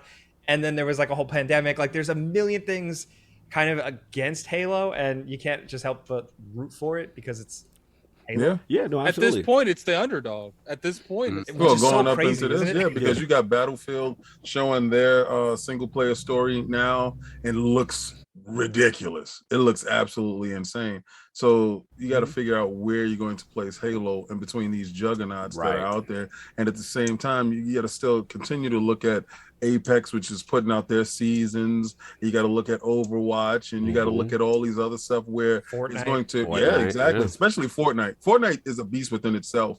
So you're placing Halo in this free-to-play world where there are actually beasts and juggernauts living in that space, and then you're talking about the single player aspect of the game, like what you said, that the one they're gonna buy. And you haven't shown anything since you really had the Craig incident. So they're in a Craig incident of 2020. Exactly, because it's like he said, you're in a space. They would have loved to have released that game back then and let that game grow. But now you're in a space now where, one, you have to hit the mark. Right. Two, you can't have no Craigs. Right. So what happens now, where they're at now. So yeah, I feel you guys. I tend to agree with what you're saying when it comes to premise and thought process, but I feel that they're in such a position where they have no other choice but to push forward and believe in their product. No doubt. So that's where my thought process comes in with the Sovereign. Brute force through whatever happens, opposed to ducking and dodging and moving, because we did that already, and that's that. Believe in your product. That's my thought. And if the game is for sure ready on the 15th, go. You need to hit that date. You just have to. You have to. Well, let me ask. This is going to be really for Addict 2, but I want to get Jake's opinion on it. So, based on what you said, Jake, they don't have to. They Halo could technically, 343 could technically do their own little showcase for when they want to announce it, separate from Gamescom, right? So my question to you is, do you feel if it's definitely not announced the release date for Halo at Gamescom, are you concerned that the game might not come out this year? Ooh, you know what? At this point, with Halo and what Addict said, how it's kind of the underdog now. At this point, I think they can still just take as long as they need. Okay. They got some really good buzz from the Infinite thing. What was that, a beta? Yeah. No, beta. That was a early test run. It was a technical flight, whatever. Yeah, technical flight. That sounds like when I go on an airplane. Whatever. So at this point, they have that buzz. They can let that, there is something to be said about games that come out after that holiday season dump. There's always a good spot for another game to shine. It used to be more so when releases were less widespread and more staggered. But I don't know, if they announce a delay, I'm not going to laugh. I'm going to say, all right. No, but not a delay. Not a delay. But what I meant to say is, are you concerned if Gamescom, the show ends, Paris get off the stage, we don't have no release date for Halo. Are you concerned, or you're not concerned? You're not worried about it. They can still do their own separate thing. Yeah. Okay. Yeah, fine. That's what I wanted to know. Addict, I had to ask that question for you because I know how you feel about release dates and when you don't see them. So first, the indie show, did you see anything there that caught your interest? And then second, Gamescom and the whole Halo Infinite thing. So I did not watch the indie show. So that is that. That is that. That's your analysis. When it comes to Halo, for some reason, I'm convinced, 80-90% sure it's coming out this year. Wait a minute, but you're the same guy that was all over Horizon Forbidden West. That's because Horizon's been quiet. They don't talk about Horizon. They don't bring up Horizon. They do entire gameplay shows, and then when people ask, "Oh, we're working on it. We're working on it." Right. People ask Phil Spencer, and he's like, "We got the date down. We just don't know what date." He did say that. He did say that. He seems way more confident that that's coming out this year than Sony does. Send me your needs. Now, Westchester will love them. I do think there's a great, I would say 80-90% chance it comes out this year. I feel like they are waiting for release dates on stuff. They want to make sure that, they don't, the thing is Phil Spencer knows it could come out this year. He knows it is.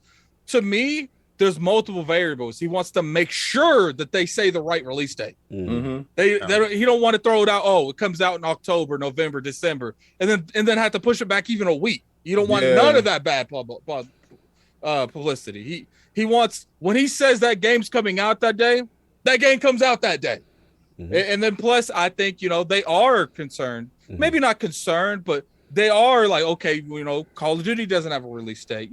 We want to be able to navigate these seas. And as much as people don't want to admit it, Halo hasn't been in the best place in the few installments, but it's not been in the worst either. Right. And they still got to compete with the, you got to give it time to breathe from Call of Duty. You just got to sure. My thing with them is do what's best for Halo, not what's best for Microsoft's ego. I feel that. If Microsoft's yo, we can release this the day of Call of Duty. No, you can't. Don't listen to that. I'm with you on that one. Don't listen to that. I'm with you. Let's get King in, man. Did you get a chance to see the ID at Xbox show? And also, Yes, to my dismay. Oh.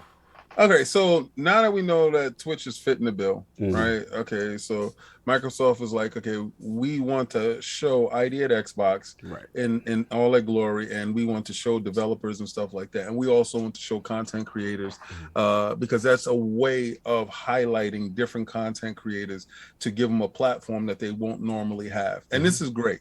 Right, you know, you have Twitch streamers and stuff like that that actually get a chance to talk to the developers that they love.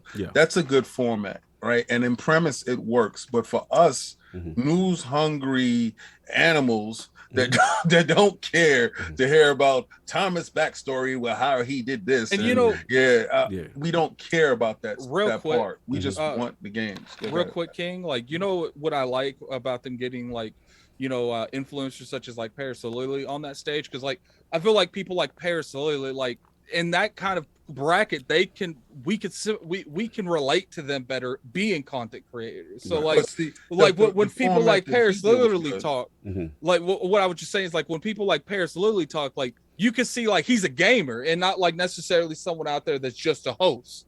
Well, like these Twitch dudes are gamers. They literally they life I get that spot right here, and I get that, but sometimes it's different than commentating playing a game than it is hosting an event. Yeah, but see, okay, but all right. So I understand exactly what you're saying. The format, I don't agree with the format of the Twitch format. Right. Like for me, for my consumption taste, I'm in more line with Sovereign. Give me the list of how it's going to go down, and if I want to tune in, or I can, you know, go through the thumbnails and see stuff, I could do that, or just put the games out and then I can look at them, and then if I want to see the in-depth with the developer on any game, I can watch that. And that how that has to happen is the show has to be completed first for them to do it, right? It's good in premise. In execution, they have to tweak some stuff, right? And that'll happen. But the games that they did show, 14 games is going into Game Pass. Another amazing coup for Game Pass, which is absolutely nuts. Ali World, Origami 2, the Stealth Boss game. These games, is there games in there that's layered. Don't forget the last time we saw this stuff, we saw a Death's Door. And from what people are telling me, that game is almost game of the year type of games that we have to get. That I will, I will get it in Game Pass when Phil says it's cool. When Phil says it's cool, that's when you're getting it. Yes. When he says I have too much, so when it shows up in the Game Pass, shout out! I pay Game Pass every month. So if you want to shame me for using what I'm paying for, you're crazy, right? But I'm gonna wait till it show up where my bucks is at. Anyway, so we have games that's coming. 14 new games. I love that aspect of when they start any convention off with Microsoft. These games is for Game Pass. Right. They tell you right off the rip. Right. 14 games is coming, and you're like, wow. You look at the show differently now. You're not looking at it with your wallet. You're looking at it with, okay, what interests me? What can I check off? Oh, I'll be on the lookout for this when it comes out. So. Those games and stuff look good. As far as the Paris Lily and the Gamescom stuff, I was really pleased with that because the last show that he headlined was really done well. Right. Yeah. Right. And I thought that, okay, the in-depth, the deep dive, that stuff, when they tell you ahead of time what it's going to be, it's done well. And he is such an energetic, eloquent speaking, great host that talks to all of us content creators, be it people of color, be it of of people not of color. He's talking to us because he comes from us, right? So we identify with him a little bit more. So we are definitely going to tune in. I know Attic ain't going to say, "Oh, I didn't watch this." We've seen his progression. Yeah. We've seen him from Game Attack Radio. We've seen him at the shows. Like it hits different. Right. He comes into your chats. He interacts with you. Yeah. So he's a very personable dude, and I'm going to definitely support. But I know I'm going to get a good show. Right. I know he's going to give 110% like the last show. Yeah. So I'm looking forward to that. And do I think they're going to give a date? No, I don't think so. I think Halo is strong enough for it to stand on its own merits, that they're going to use that show to talk about other stuff that they need the light on. I think Halo has enough of a light; it can do its own stuff. Yeah, no doubt. No, I feel what you're saying. Look, I agree with a lot of you guys. Most of the games you guys already stole from the ID and Xbox thing. I'll make it quick. I agree with Solve and King in the sense that, you know, look, whatever deals that Xbox has with Twitch, you know what I'm saying? We get it. But I do feel the format is too long. If it's 3 to 4 hours, you know, you got to. That's the reason I didn't watch it. Yeah, you got to condense it, you know. And then honestly, that's the reason why we didn't stream it, because last time we were there for 3 4 hours. That was kind of crazy. Yeah, that was kind of crazy. That's kind of crazy. So we was like ID at Xbox and Twitch. When we see that, might catch the recap.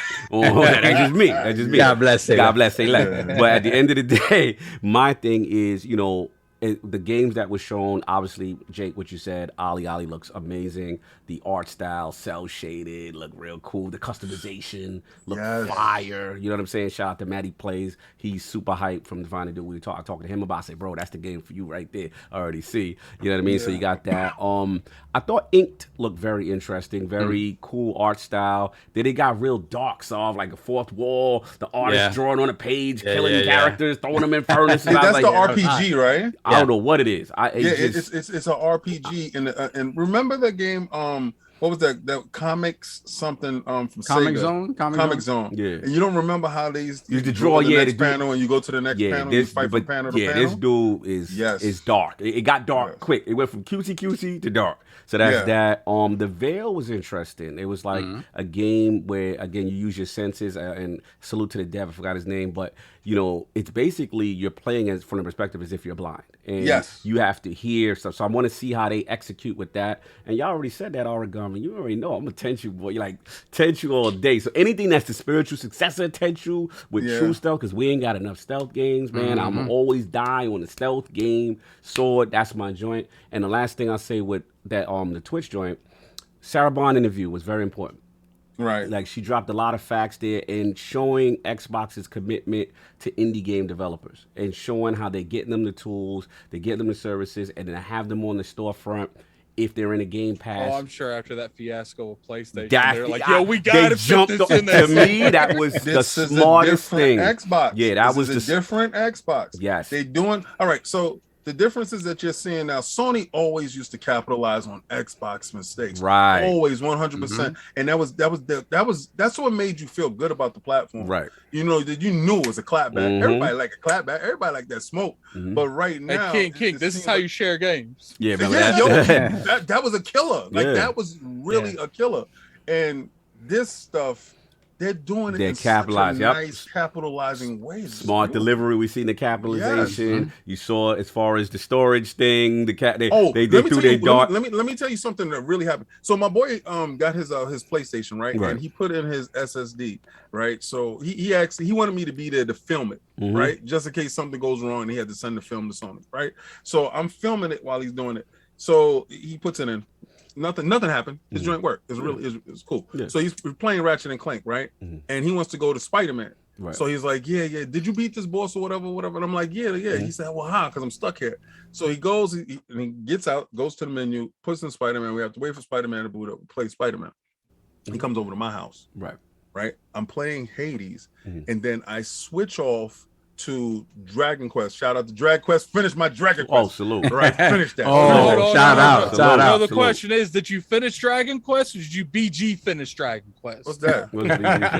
Did you beat Dragon Quest or did you beat Dragon Quest? There's two different Dragon Quest. What are you talking about? Time on Dragon Quest. I don't even know what that means. I don't know what's going on with that. Continue. I was going to ask you a question about the ending, but anyway, because you got to go back into the game to do the ceremony.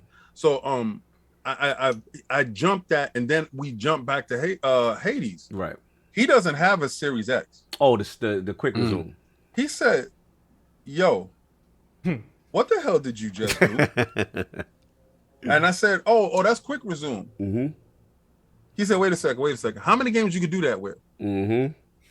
So I showed him the list, and he was like, "Wait, you can jump at any point in time to these games from here to there like that?" Yeah. I said, yeah, that's the SSD and that's the quick resume and that's the velocity architecture. Yeah. Shout out, to Jason Ron on the team. The cleanest bed in the game. So he's like, what? So until you see it, right? he automatically started looking for a Series S or X. I said, you ain't gonna find no X. Yeah. So he started looking for an S. Until you see it, it doesn't hit. And I had to say that because I would have got off the show today without saying it, but he saw it right there. And it was just like a revelation, like something really went off in his head.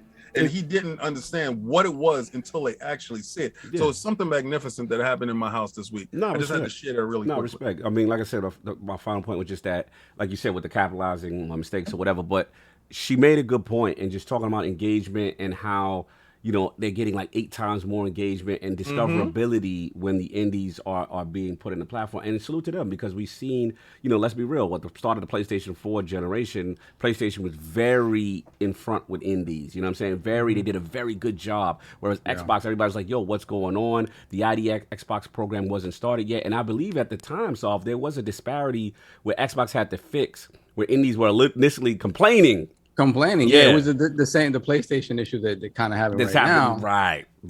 It was in reverse. Right. So to see them transform this whole thing around and then have a showcase like that, it's very impressive. And with the Gamescom thing, obviously shout out to Lord Paris who was in here earlier. Great to see him get another opportunity. Shout out to Kate. That's going to be fantastic. I'm looking forward to it. I don't think there's going to be like major future stuff. If you're coming in looking for like, yo, I'm going to see all this future stuff, I don't think it's that. I think it's what's coming out 2021. You know, that kind of thing.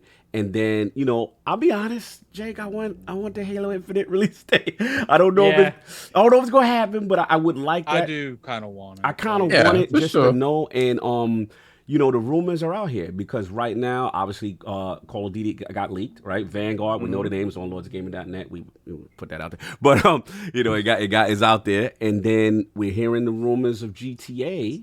What is it? Remasters, November 11th. So the rumors right now, from what we hear, is Vanguard November 5th. Jake is dancing. The November 5th, and we hearing GTA 11th, and we know the anniversary of Halo is the 15th, which is my birthday, which I would love for them to do.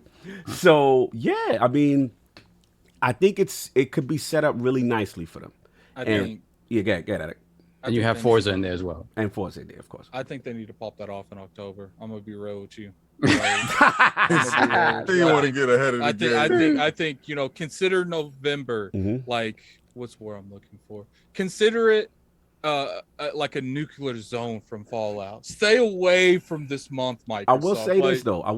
I think I'm with you as far as respecting COD. My only thing I think. I thought COD would be later, right? But now with GTA at 11th, we know that COD gotta be shook of GTA. Like COD can't play and be like, yo, we're coming out.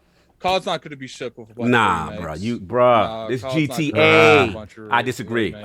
Right. Jake, do you think it just COD depends on what type of remake it is? GTA? If it's just like controller mapping the GTA and 5 a remaster. Enhanced. Oh, man, ain't nobody. COD ain't worried about nobody buying that? That's been remade like 3 times. Yeah, I think if it was a main release, if it was like a main Rockstar release, mountains would move. But with like a re-release of something that's already... No, it's a re-release. Right. Like, but guess what? Get this. Mountains have moved because the rumor is that it's moving to November 5th. So all this talk, the rumor is literally, again, it's a rumor, but it's suggesting that it may stay away from it. And if that's the case, and you got 5th, then when's Forza? When's 9th? 11th GTA Enhanced. That's a lot of stuff, right? That's what I'm saying. October, Microsoft. October. That would be cool. I'm actually cool with November. Yeah. I'm actually cool with November. I'm cool with October. Like, I want the Halo anniversary. November 15th. Let's go. I'm with that. I feel that. I'd rather with Attico. This time out. I'd rather Microsoft launch that the day Battlefield comes out than compete with everything in November. Like, Battlefield, it should have been in Game Pass. Well, I can't imagine. Yeah, that you're gonna learn today. But look, that's what I got on it. It'll be fun to see. Yeah, that would be some petty stuff. Yeah. You didn't let that come on Game Pass. We about to release Halo on that date. Game industry does not work on that type of reactionary time. Also, I just think about all the before you buy videos I have to do. I'm like, They're just saying dates to me, and I'm like, Yeah, you're gonna be busy in November. Nah, Shay. he's gonna take a huge goodbye. vacation in December. No doubt, no doubt. Look, final topic. Let's just speed through, if you don't mind. Yes, I ain't got no problem. Yeah. with that. So look, let's Very small. very Oh. quick. Yeah. So possible premium version. I don't know. Oh, PlayStation man. Plus on the way. You know. King, would you mind if I go first? I mean, let me just set it up for him. This is my topic. Yes, it's time. That's why I asked for your Yeah, I got permission. you. Calm This is- down, boy. This is the last joint. Look, Sony's Funimation Global Group completes the acquisition of CrunchyRoll from AT&T in a massive deal worth $1.175 billion. Sony Pictures Entertainment and AT&T announced the acquisition of AT&T's CrunchyRoll anime business through Funimation Global Group LLC. CrunchyRoll is the premier, right, anime direct to consumer service with 5 million subscribers and growing, serves 120 million registered users across 200 companies, blah, blah, blah, blah, blah. The deal provides the opportunity for Crunchyroll and Funimation to broaden distribution for their content partners and expand fan-centric offerings for consumers. King, this is your topic. What are your thoughts, sir? My man, Jim Dance Moves Ryan has done it again. Just when you thought it was over, he said, but wait, there's more. Why are you excited about this deal, sir? All right, so check it out, right? How can you squeeze more juice out this orange, right? Jim said, I'm gonna make more money in areas that you've never heard of. They're like, what? We got Funimation, right? What? All right, so Microsoft just spent $7 billion, on ZeniMax. They really got the Western RPGs on Smidash right now, right? They brought more. Yeah, they brought more developers and stuff like At that. least it's not They hiding making anything. mad games right now. So what we gonna do? We going where they don't go. We going to anime, baby. So hold ain't on. going to. We ain't gonna bring you games. Let me bounce back a little bit. man. Addict to chat. Are you saying? Okay.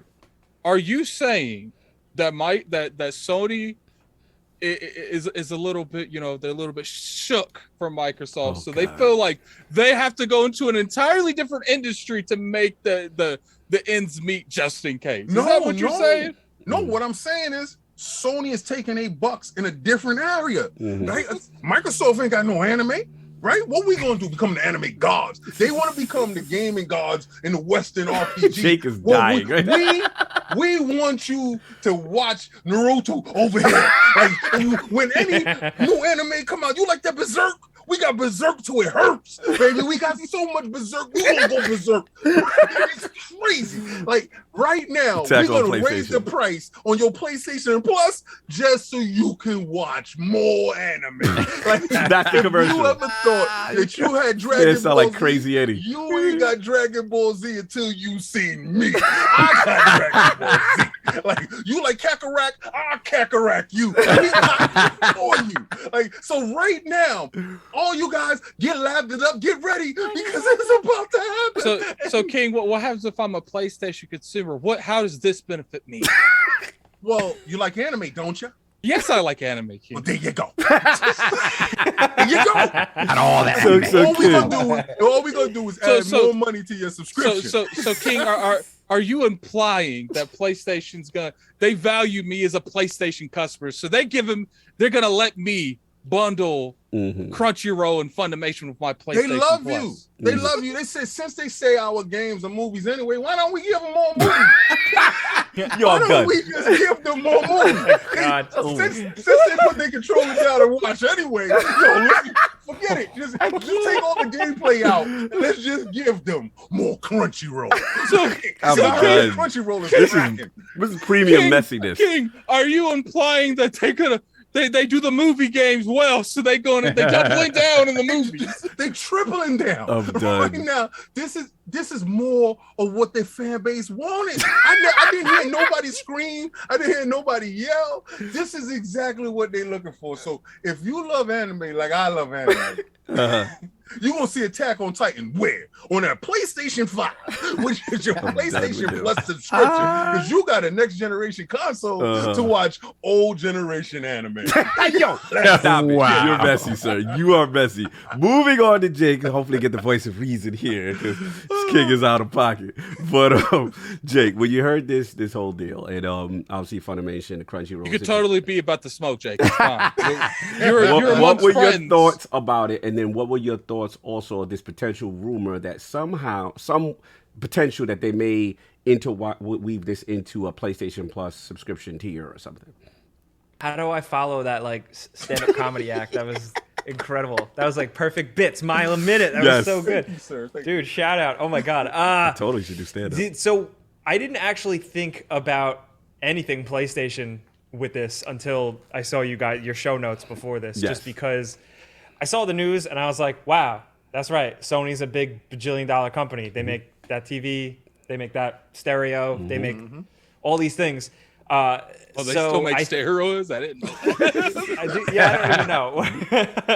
even know. So that was really my first thinking. I was like, wow, big company doing a big company thing. But that makes them like the powerhouse of anime, right? Like I feel like Funimation, Crunchyroll, like that's like a lot of it. Like they just gobbled up a lot. So that's gonna make them a bajillion more dollars. The only thing, like if that rumor is true, I'm down with it, because while it's not games, and I think that should be the first priority. Right. On the other hand, like if Sony has it, they're gonna smoke what they got. So I don't mind it being a value add of a subscription or something like that. Sony, didn't they experiment a couple of months back in Poland? Oh, or you Germany, stole my where they were- damn it, Oh, Jake, really? Jake doing his research. Right? Remember, so they were giving some, they were PlayStation- distributing some movies. Yeah, PlayStation Video Pass. Video Pass. That was, they were expanding. It was found out. Shout out to, I gotta plug the whole team, LordsOfGaming.net. Shout out to Hector. Shout out to Lord Macho. He actually went and posted it on the site. And yeah, to your point, Jake, they have found out that they were messing around with rumblings of a PlayStation Video Pass in the tier. And obviously, we also hear rumors potentially. I don't know if anything has happened since with Netflix and anything like that. So back to you. You know, as far as where you were going with that. I do Back think to it would you, be Jake. really funny Back to though you, Jake. if they didn't actually develop the movie part. It's just anime. Because that's Sony kind of being like, we know who you are. Right. We know you're a gamer. Here you go. Take this. Like, there you go. Here, take some anime, kid. Take some anime, kid. It's cool. It's cool. No doubt. Would a service like this interest you specifically? No. No. No, I'm not really a big anime fan. I watch the big ones. I watched them a lot more when I was a kid. Big fan of Big O. If it has Big O on it, I will. Then you revisit win. that whole show. They got that big O. All right, no doubt. Let's get exactly. Let's get the Lord of Anime himself, Lord Addict. How big a deal is this, man? Sony owning Funimation and CrunchyRoll. Educate us, Addict. It's a big deal in the anime community, but I don't think they're going to do much with PlayStation here. I think they might be able to leverage owning two of the biggest, streaming services to maybe get some exclusive anime games in the future, because obviously they're building up partnerships with these type of businesses, so they'll have a little bit more of an edge. It's kind of like them being a Japanese company, and they have a lot more relations with Japanese companies. But as far as like, oh, they're going to bundle this with PlayStation Plus. Nah. No, actually, Eurogamer has put out the article that they're saying that this is what this is leading to. Well, that's cute. People said the same thing about Funimation, and that never happened. So you would be opposed if you saw a No, I mean, I don't Plus? care, because Okay. I already have a Funimation account. So like, it doesn't really matter. Like, I'm not gonna bundle my PlayStation that I rarely play with Funimation and CrunchyRoll. You're not gonna buy that tier. What if you an anime guy? What, like, you see Jake got like the big O? Like, what if they got your Attack on Titan exclusive? You gotta go get that over there. I got that on Funimation. What they gonna do exclusive? They- Like, the exclusive episode. It's gonna be. I'm making up a fake scenario. Like, you see, this is how you know Carl don't mess with the Let me have my anime fake stuff, scenario. man. What if they got exclusive Addict anime content on PlayStation? You can only get it in the tier. I can't even acknowledge that statement, because that's not how anime works. Like, maybe if they got like, coming up more shows, exclusive, like newer shows. Yeah. But like as far as like they're not gonna like lock season lock, one what of if they Attack lock on it down? Titan. Like if it's like a Bethesda deal, you ain't getting that content. But the thing- you want Naruto? You want the new Naruto? You gotta come over here. The thing is though, the thing is though is unless they pull it off of the Xbox or the smart TVs, like I could just watch there. But what like, if they do? Remember what you call it? They had yanked the Daredevil and all that. Disney yanked that stuff off. What if they get real aggressive with it? But see, they own the streaming service. They don't own the IPs. True. Like Crunchyroll owns a couple IPs, but nothing like massive. Like they own they're literally the middleman. Oh, you want to stream this to our people? Okay, here you go, people. Like, right. That's literally who they are. Okay. They're not the person that they're not like the Netflix or the Disney where they own these IPs and they lend it out. So they're let me not ask the you a first question. person. Since you said something that was very, very educational for a lot of people, Mm-hmm. Sony paid 1 point certain billion to become a glorified middleman. Oh my god! Yeah, that's actually pretty accurate. Like Good. I feel. Now I that feel you like, say that real quick, just because I'm going to let you go real quick. Mm-hmm. Now that you said that they spend that just to become a glorified middleman, you see the difference between real bosses? They're not going to pay 7 point some odd billion to get ZeniMax, and they own them, right? They paid 1 point some odd billion to become a middleman. Like we don't own the stuff, but we can just show the stuff. That's it. That's all I just want to say. I'm just sorry. I'm just saying, like, this is how money works. Look, and that's how business goes. I'm curious, like, if they merge Funimation and Crunchyroll to a point, like, I think they might go with that avenue and merge them into one service. Yeah. And maybe the reason that they didn't bundle Funimation into PlayStation Plus is because they always intended on merging Crunchyroll whenever that was done. Okay. Yeah. So they didn't want to do that twice. They want to do it one time after the merge service happened. That makes So, sense. you know, that's something like that could happen. But like, as far as this, I think they bought this for anime. Right. You know, they might use it to buff up PlayStation Plus. I don't know if they will, but they're like, look, gaming's popping, the movie industry's popping. We need more money in more different markets. And I feel like anime, let's be real, that's a Japanese art for the most part.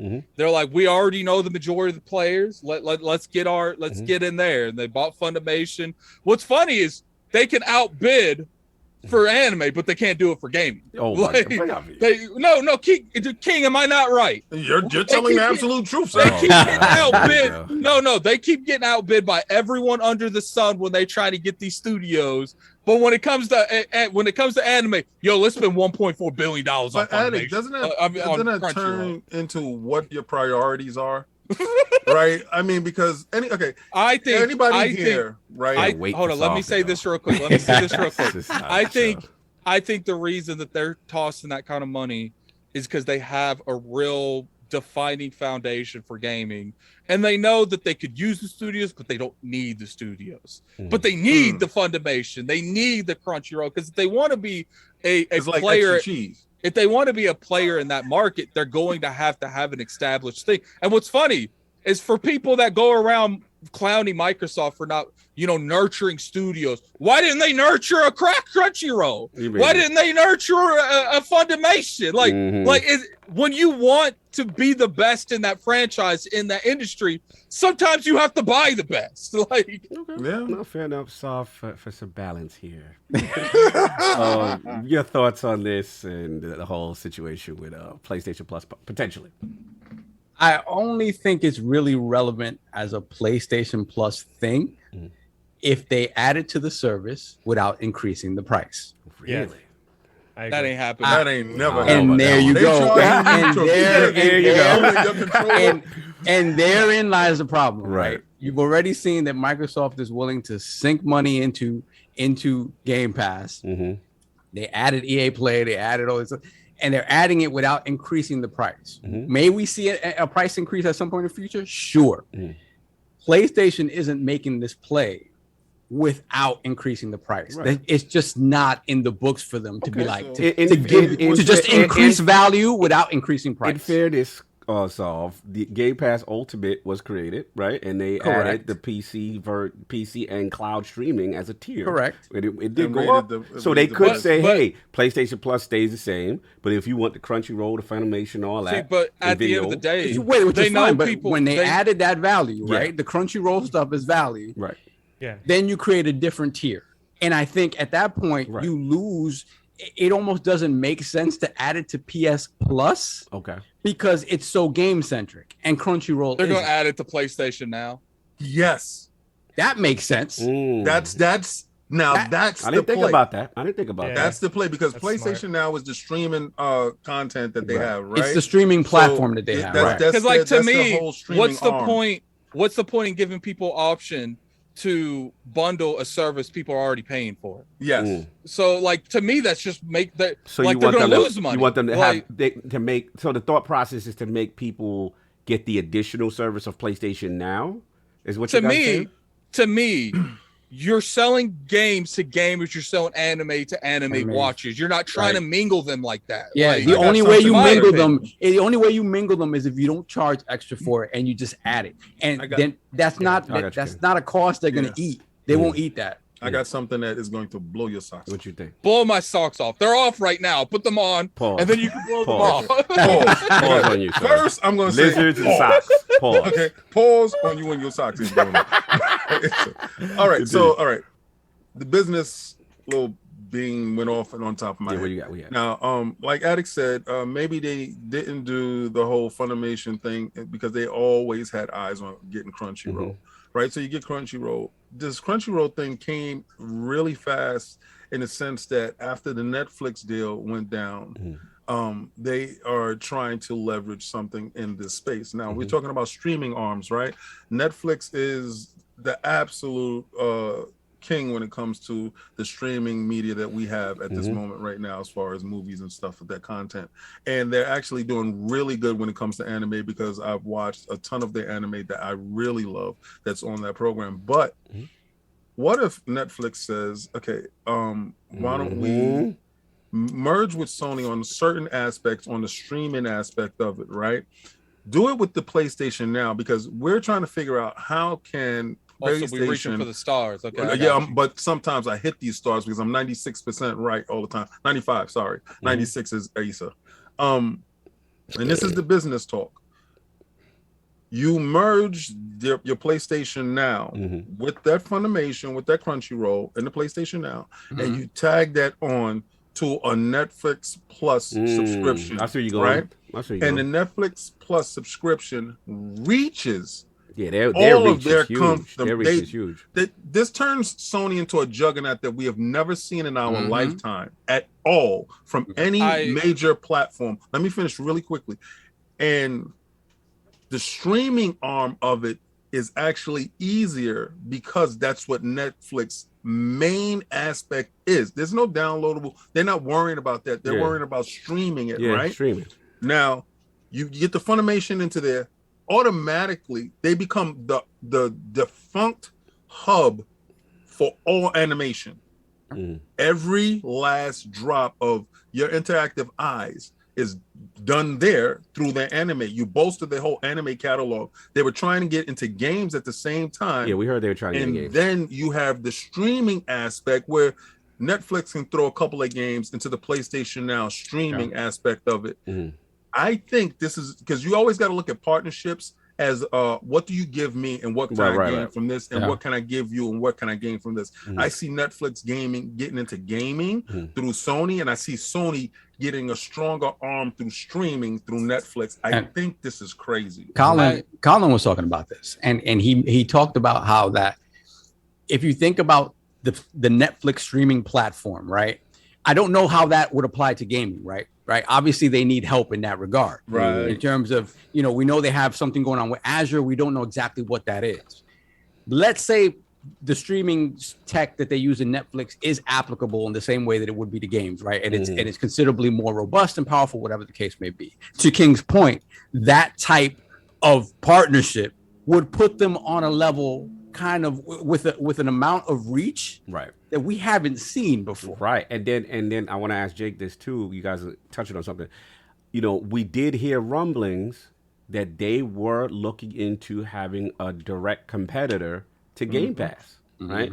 Do you think what either potential, obviously we're seeing the foundation blocks of this whole Crunchyroll thing, Funimation, almost a monopoly on anime in a sense, and then the rumblings of, like what King is saying, a Netflix, and whatever type of partnership or integration, whether it be PlayStation Now, PlayStation Plus, do you think that plans to seed for them to be really competitive overall for their services? What do you think about it, Jake?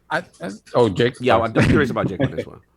I feel like I don't know. I almost like the way Sony has been talking about things in contrast to Xbox in all regards. Like the way they state backwards compatibility, the way they talk about this, their messaging, their mission statement.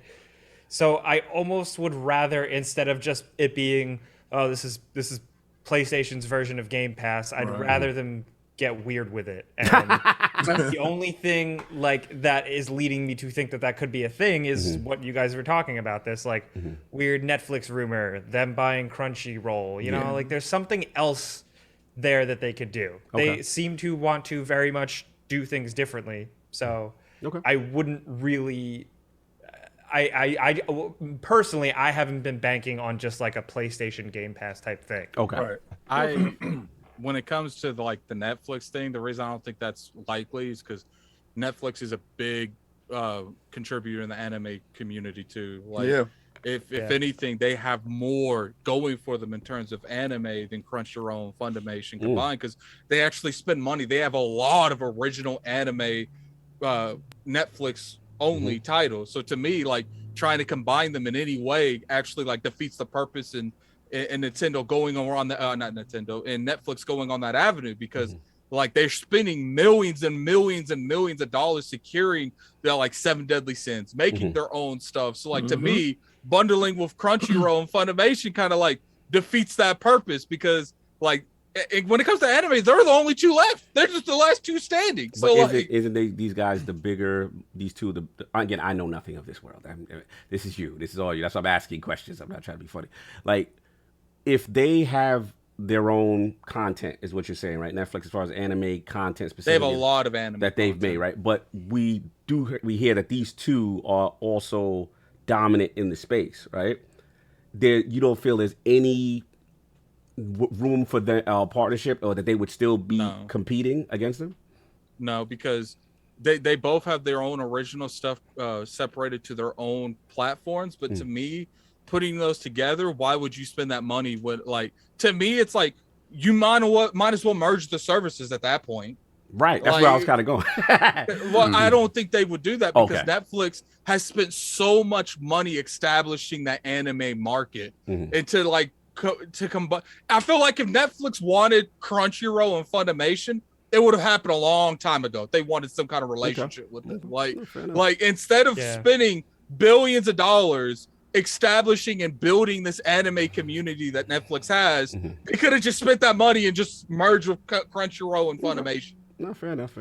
There's also the culture clash where Netflix is one type of company and Sony is very much a Japanese corporation at the end of the day, and they are very they'll fight interesting the way they do things. Yes.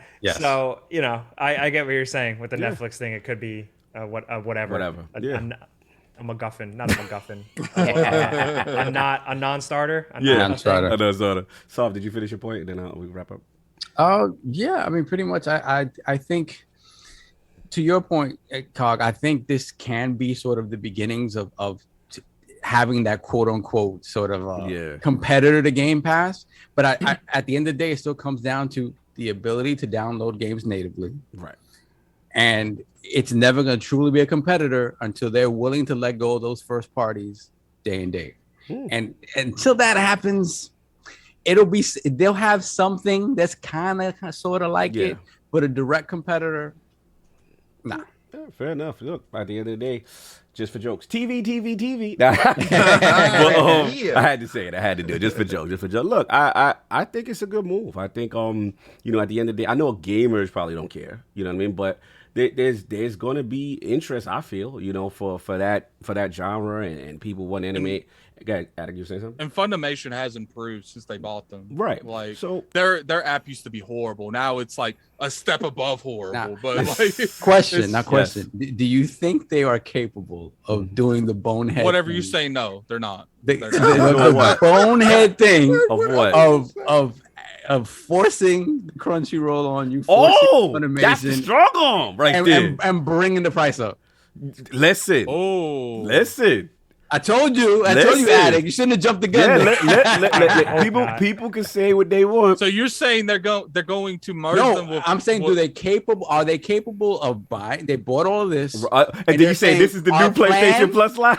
This is it. It's PlayStation Plus. It's Love it or it. leave it. Take it or Love leave or it. leave it. Oh, I don't think they would do that. The thing is Crunchyroll got like 100 and some million subscribers. Like they're not trying to upset these people. They're trying to do what Microsoft's doing with these studios. Let's buy the studios. You control how you how you sell. Just send me a check at the end of the month. Like, Yeah, I think How much is Crunchyroll on its own? Like if just to use it? $1.2 billion. No, I mean like how much is it to use on a monthly basis? What's the I think it's like 10. I don't know. I don't have Crunchyroll. I got Funimation.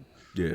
Look, at the end of the day, I think that's too much of a strong arm solve. Me personally, I think it's just way too much of a strong. I don't think they I would do love that. for them to do It that. would be We have funny. plenty of content. It would be We funny. have plenty of content to talk It about. would be if they did funny, that. but I honestly think this to me sets up a tier system for them.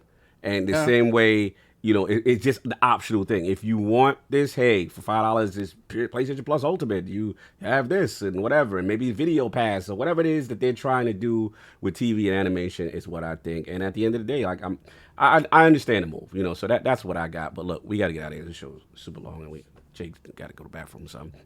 Like it's super long on purpose. I don't go to the bathroom. I don't do bathrooms.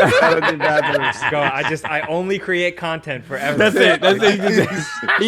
you don't know this, but he's glued to the table. He's glued to the table. Let's get the ILP. You don't know this, but he's a robot. Like Jake's a I don't want to robot. make the man feel like we got him under duress. But new. Blink twice for help, Jake.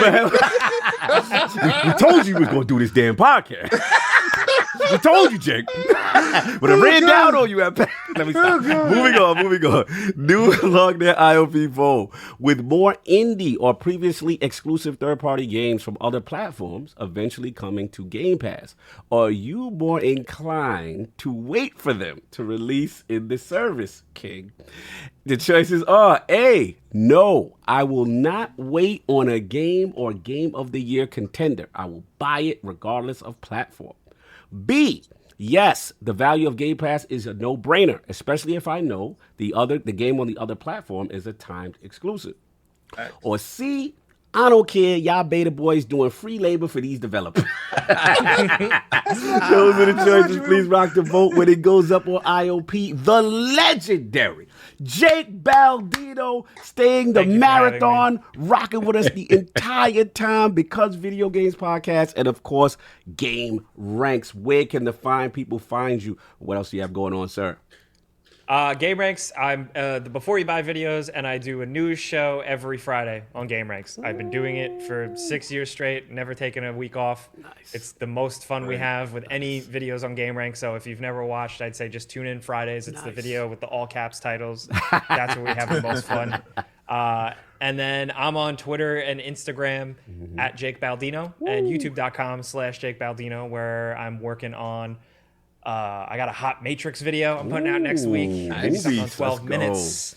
But yeah, I'm revisiting all the Matrix movies because I'm really excited for the Matrix 4. course, So I yes, was like, let me get on record now. Let's get on record now. Let's get it. With how Reloaded is good. And I'll leave you guys at that. Now, I got a question for you. Since you're talking about that, real quick, do you buy into the conspiracy theory that John Wick is because Neo decided to take the pill, remember at the end with the architect, and he decided to go back into the Matrix, and there's the reason why John Wick is so incredible is because he's actually Neo. Real third world. You didn't know that? Did you not? I never even heard that. That would I've be never even heard that insane, theory. bro. That's so cool. Imagine. All right. So if you ever I'm gave you some food of thought, right? Because just think about it in that manner. The reason why John Wick is so absolutely incredibly ridiculously awesome and the stuff that he's able to do is because he's actually Neo and he's been depowered not to remember what's going on in the Matrix. Wow. No longer the anomaly. Oh, we got deep. We got deep. Like We got I deep. didn't really, Architect I deep. didn't really see Neo get like jacked up like John Wick be getting hit. Like, Well, he's depowered to actually feel like he belongs of the and world. let me correct something. I didn't mean like subscribers. I meant like overall money. Like, Oh, okay. I got like you. yeah, because they only have like 5 to 10 million subscribers. I meant like the money they Oh, you talking about generate with off the- all of that. Yeah, like nah, that's fair, what I fair. meant. But now, Jake, we're looking forward to it, man. Like I said, glad we could get this Can't wait done. to see that This was video. so much fun. So This much is the most fun. fun I've had in a long time. Thank you, brother. guys. I mean, you've been killing it and love what you're doing. I'm still waiting for that.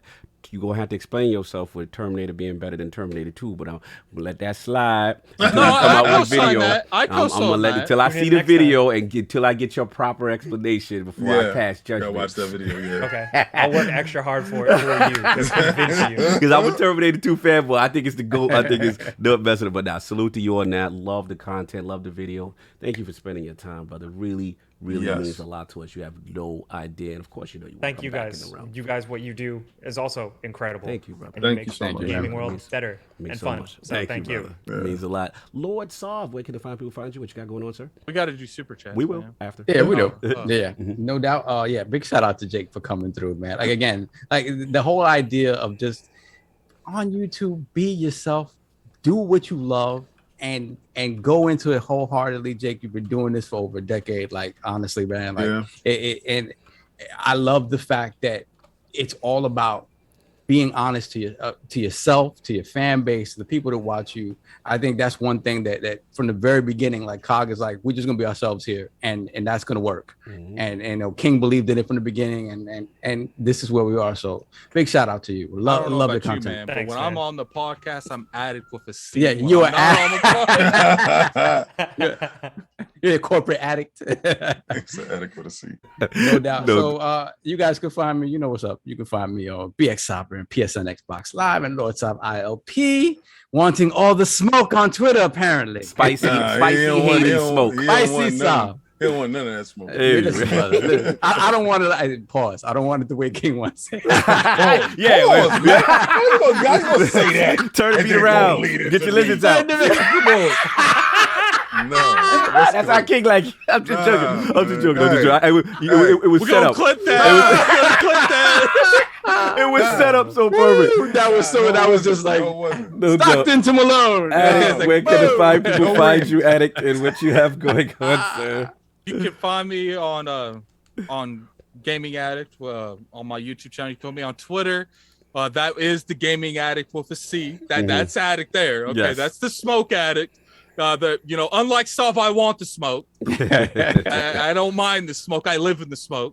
So you can find I'm me retired on, from smoke. I don't want smoke. There you go. There you go. I'm I'm too an old, old man. I'm too I'm an old old for man. Stepping down it's from fine, smoke. man. Yes. You're a year older than me, Jake. So I have a little bit more time before I have to retire. Yes, from young smoke. Padawan. Soon. You'll be tired soon. Yo, Addict, they asking Hergashini said if you're doing that poll on whether people in the chat would pay higher for a higher tier PlayStation Plus with do anime. that. They want Yeah, that yeah, poll. sure. They want that poll. Yeah, I'll do it. All right, thank you, sir. Thank you, sir. But and you got anything else going on too besides before I pass off the game? I'm going to be doing a Skyward Sword video here soon. I still ain't beat the game. What I really enjoyed about Skyward Sword 2 real quick is like how they reused areas, because a lot of games do that really bad. Like they'll reuse areas and you feel like you're just playing the last area just in a different way. But Skyward Sword's like, they're like, nah, you're gonna go back to this area, but it's not gonna be the same when you win it the first time. I can appreciate that. I definitely want to thank Jake for coming on here. One thing, I was listening to some of the old interviews that you've been on, which you ain't been in a lot of interviews per se. Like it's really hard to find. Besides GameRanx, it's hard to find you in any kind of contents on YouTube. Yeah. And I was watching your Jeff Grubb interview. Yes, called great Sensitivity. interview. Oh, Yeah, great So interview. I'm watching it. Shout out to Lord Grubby Jeff Grubb. Grubb. We had in He's the realm. Yeah, friend shout of the out to realm. Grubb. Friend of the realm. Yep. And you know what? You said something on there that I really gravitated toward. Like, you know what? Like that's awesome. You said, I don't like putting misinformation out. And I was like, because that's something that we're always big on. Like, we want, even when it comes to big stories, if it like launches on a Saturday, sometimes like we'll be like, let's not talk about it until we get all the information. Yeah. And sometimes it's easy to jump on that that bandwagon. Yo, let's talk about it. Everyone's talking about we want to be in the news, but sometimes it's better to wait for the proper information than spread misinformation because we wanted to jump on it first. Valid. We have a whole catchphrase we call. I say it every week. I say keep take this with a grain of salt. That's like the catchphrase. We're gonna put it on a shirt eventually because like I feel like some places don't differentiate enough, like and really emphasize like when you talk about a rumor, like say the Grand Theft Auto trilogy rumor that just popped up, like you have to emphasize like we don't know anything. Like this is just reporting from an unnamed source. Like we don't know anything, so we're just having fun. Don't put any personal stake into this. No, that's real. And keep in mind, Realm, if you want to see more Jake, he's got his own personal YouTube channel. You can go and check his videos out at GamerRanx, man. You always do like some of the best reviews that's done out there because I do feel like a lot of reviews feels real scripted, but you could tell like you just like, yo, this is what I feel about the game. Like it, don't like it, I don't care, but this is my info. Like, thank you. And I always try and I kind of ran on the whole thing where like when I was, like when I worked like retail jobs and stuff, and like there'd always be that other friend in the in the frozen food department that worked over there, and he'd be like, "Oh yeah, I play games. I played that game," and then I'm like, "Oh, you like games? Well, did you know this? And did you know that? And did you know that? Oh, you like that game? I'm always that one that's like a little too much. So I've always just tried to keep that with my videos, like before you buy and stuff like that. Like I'm like, No, appreciate it. So thank you. Yeah, but definitely go check him out, man. Thanks, man. First thing I want to say is we are doing that podcast. I think we agreed on the roundable table, didn't we? Yeah. That's what we agreed on. Yeah. So we're doing that podcast. I have posted to the members and Patreons.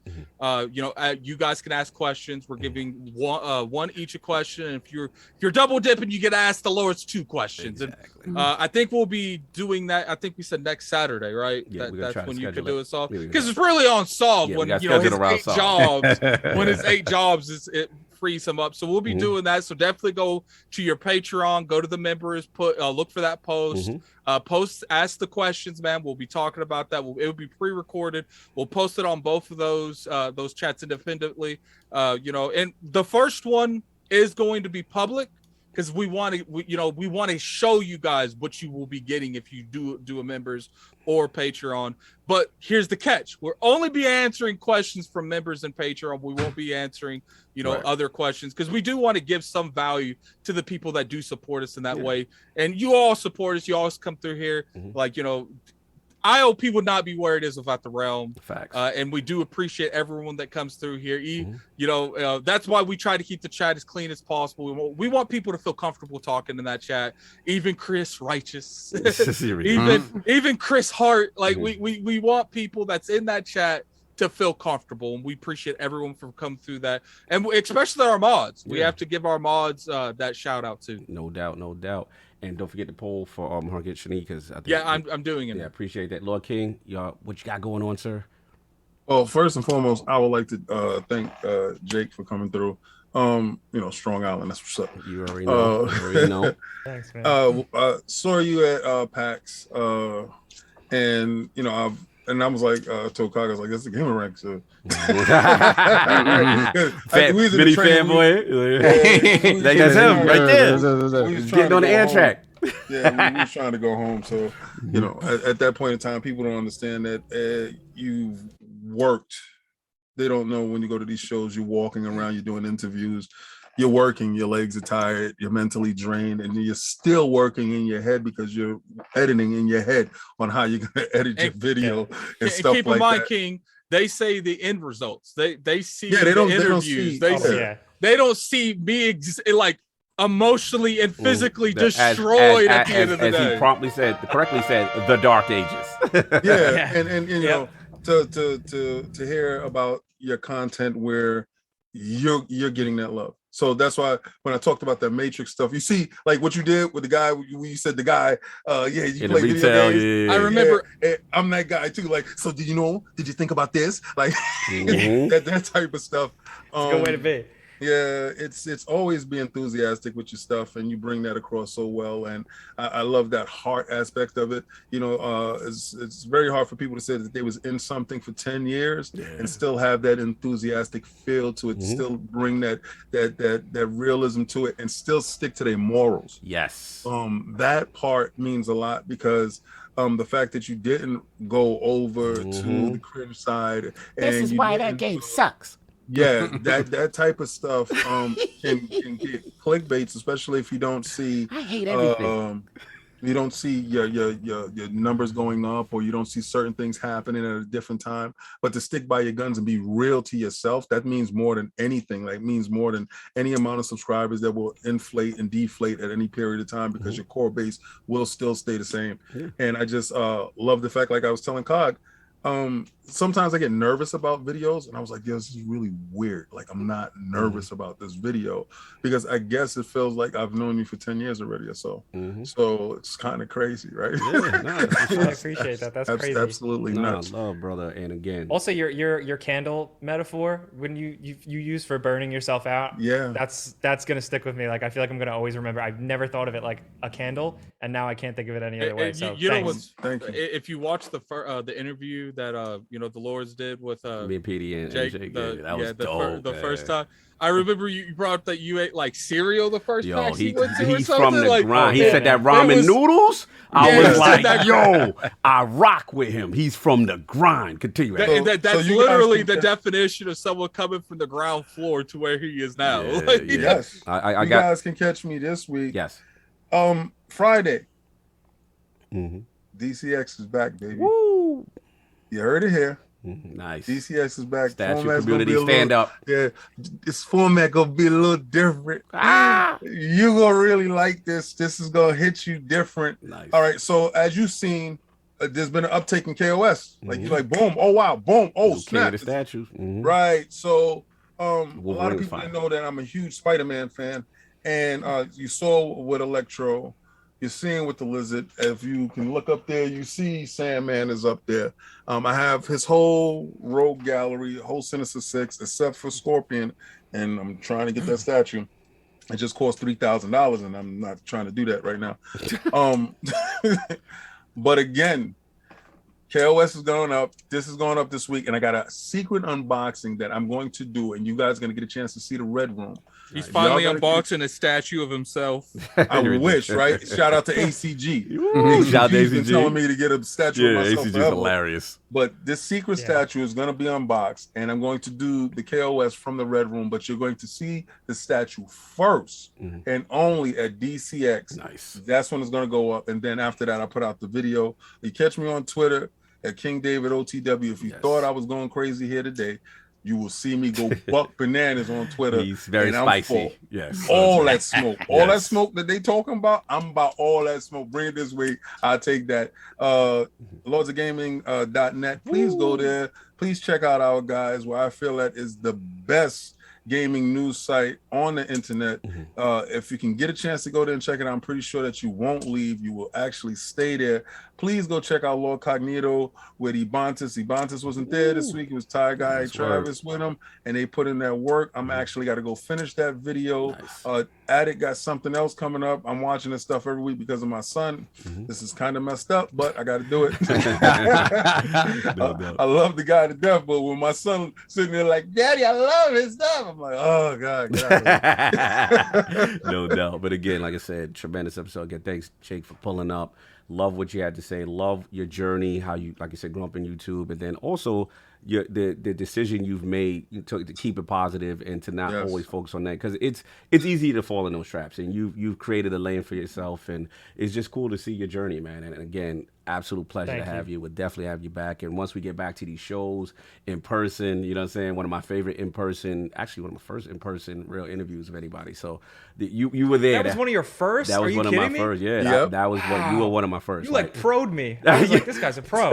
You know what's funny, Jake? Because this is like a little bit behind the scenes.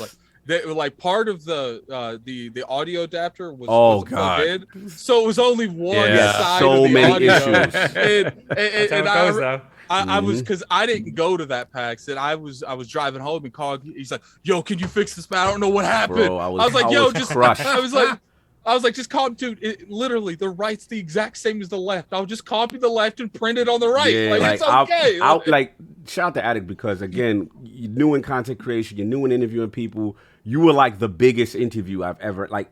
Period. And I'm just like, yo. And then this audio thing happens, so I'm freaking out. He's like, nah, I got you, bro. I can fix it. I'm like, all right, cool. You know, it was such a big deal, you know what I'm saying, for us. And the fact that you took the time. Shout out to Sonaldo, who was in the chat, who just had the baby. Yeah. He was with me, you know, and we're making our rounds, and it was really cool. So again, thank you for that. The fact that you went, though, from me to now, you got Big Phil. Yeah. Like, no big deal. In such a short period of time, you guys...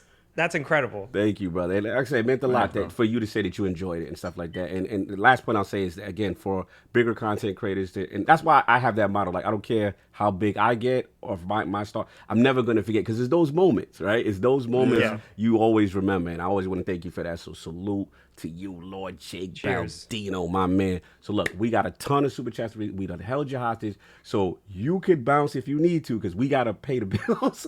So it's cool if you want to do your outros. It's totally cool, but we gotta read a ton of super chats and members. And remember, Jay, blink twice if you're on the show.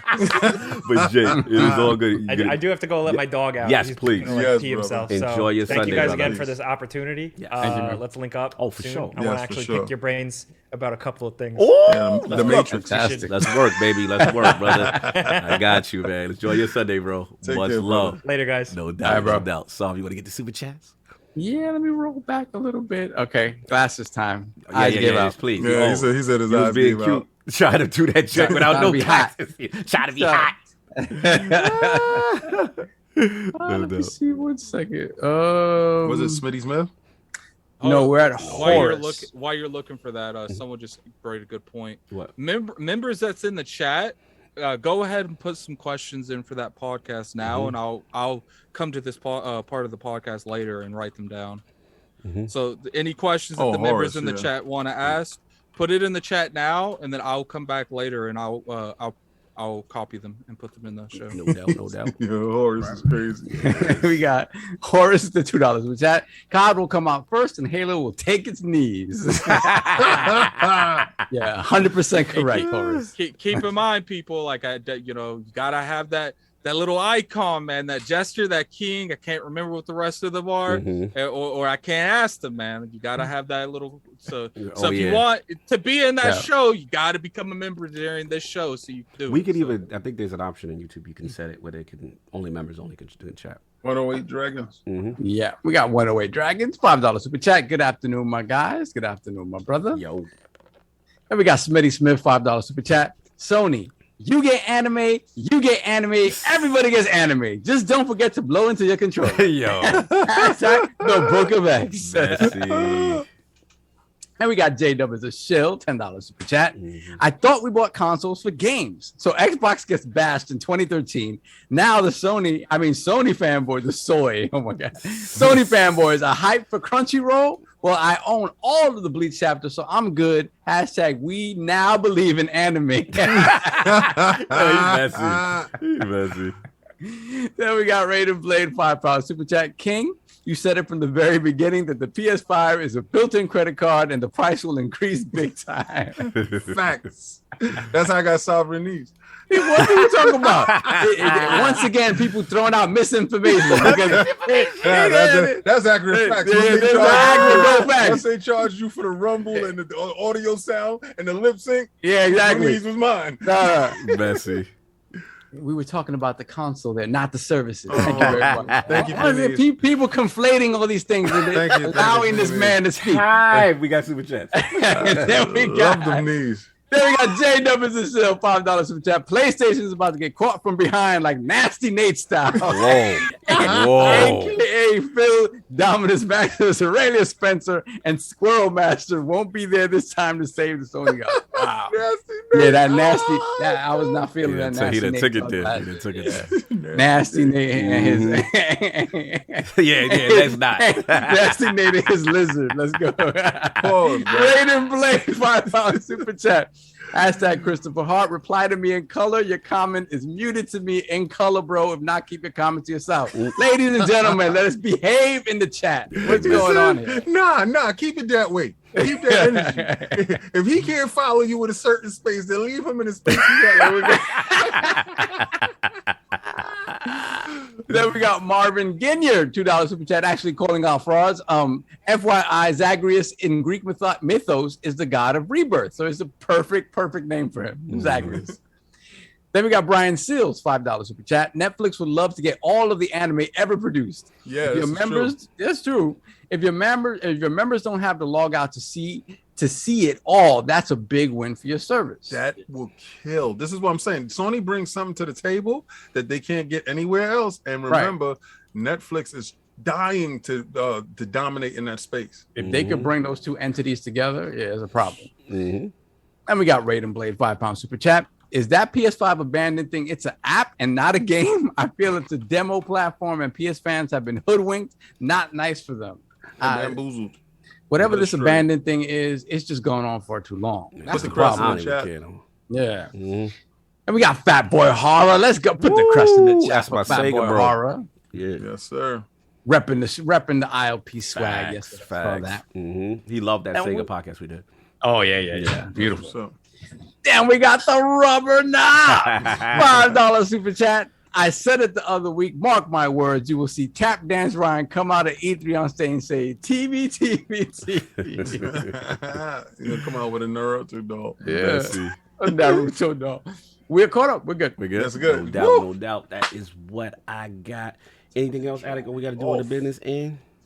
No, people are definitely coming up with questions right now. Oh, okay. I appreciate you. We're gonna make it a good show, man. There's a lot of people just ask questions. Oh, no doubt. Yeah, we got a lot of stuff cooking up, man. Again, just for an update, spoke with King. So yeah, little man is coming. Little man is coming. Yes. We put it in the hands of a god. Yeah, we put it in the hands of a god. So things, I think y'all gonna like it. I think you're gonna like it. We got a lot of it. I talked with Cog. He got a chance to hear my viewpoint on exposing the individual. Now I got to figure out a way how to just warn the community from dealing with an individual, but at no point in time do I want to weaponize anyone against anyone for anything, especially as something as little as the funds that were absconded. I feel you, but I'm not as diplomatic as you see, Nick, did you notice that Sovereign face got completely red? Did you see his face got completely red? You would think I'm the most diplomatic one. I'm actually the least diplomatic. Yeah, no, I understand that. I explain to all you people that ever watch, we are all the same person, just in different skin. So be very careful. No doubt. But yeah, we got a lot of fun stuff all cooking up.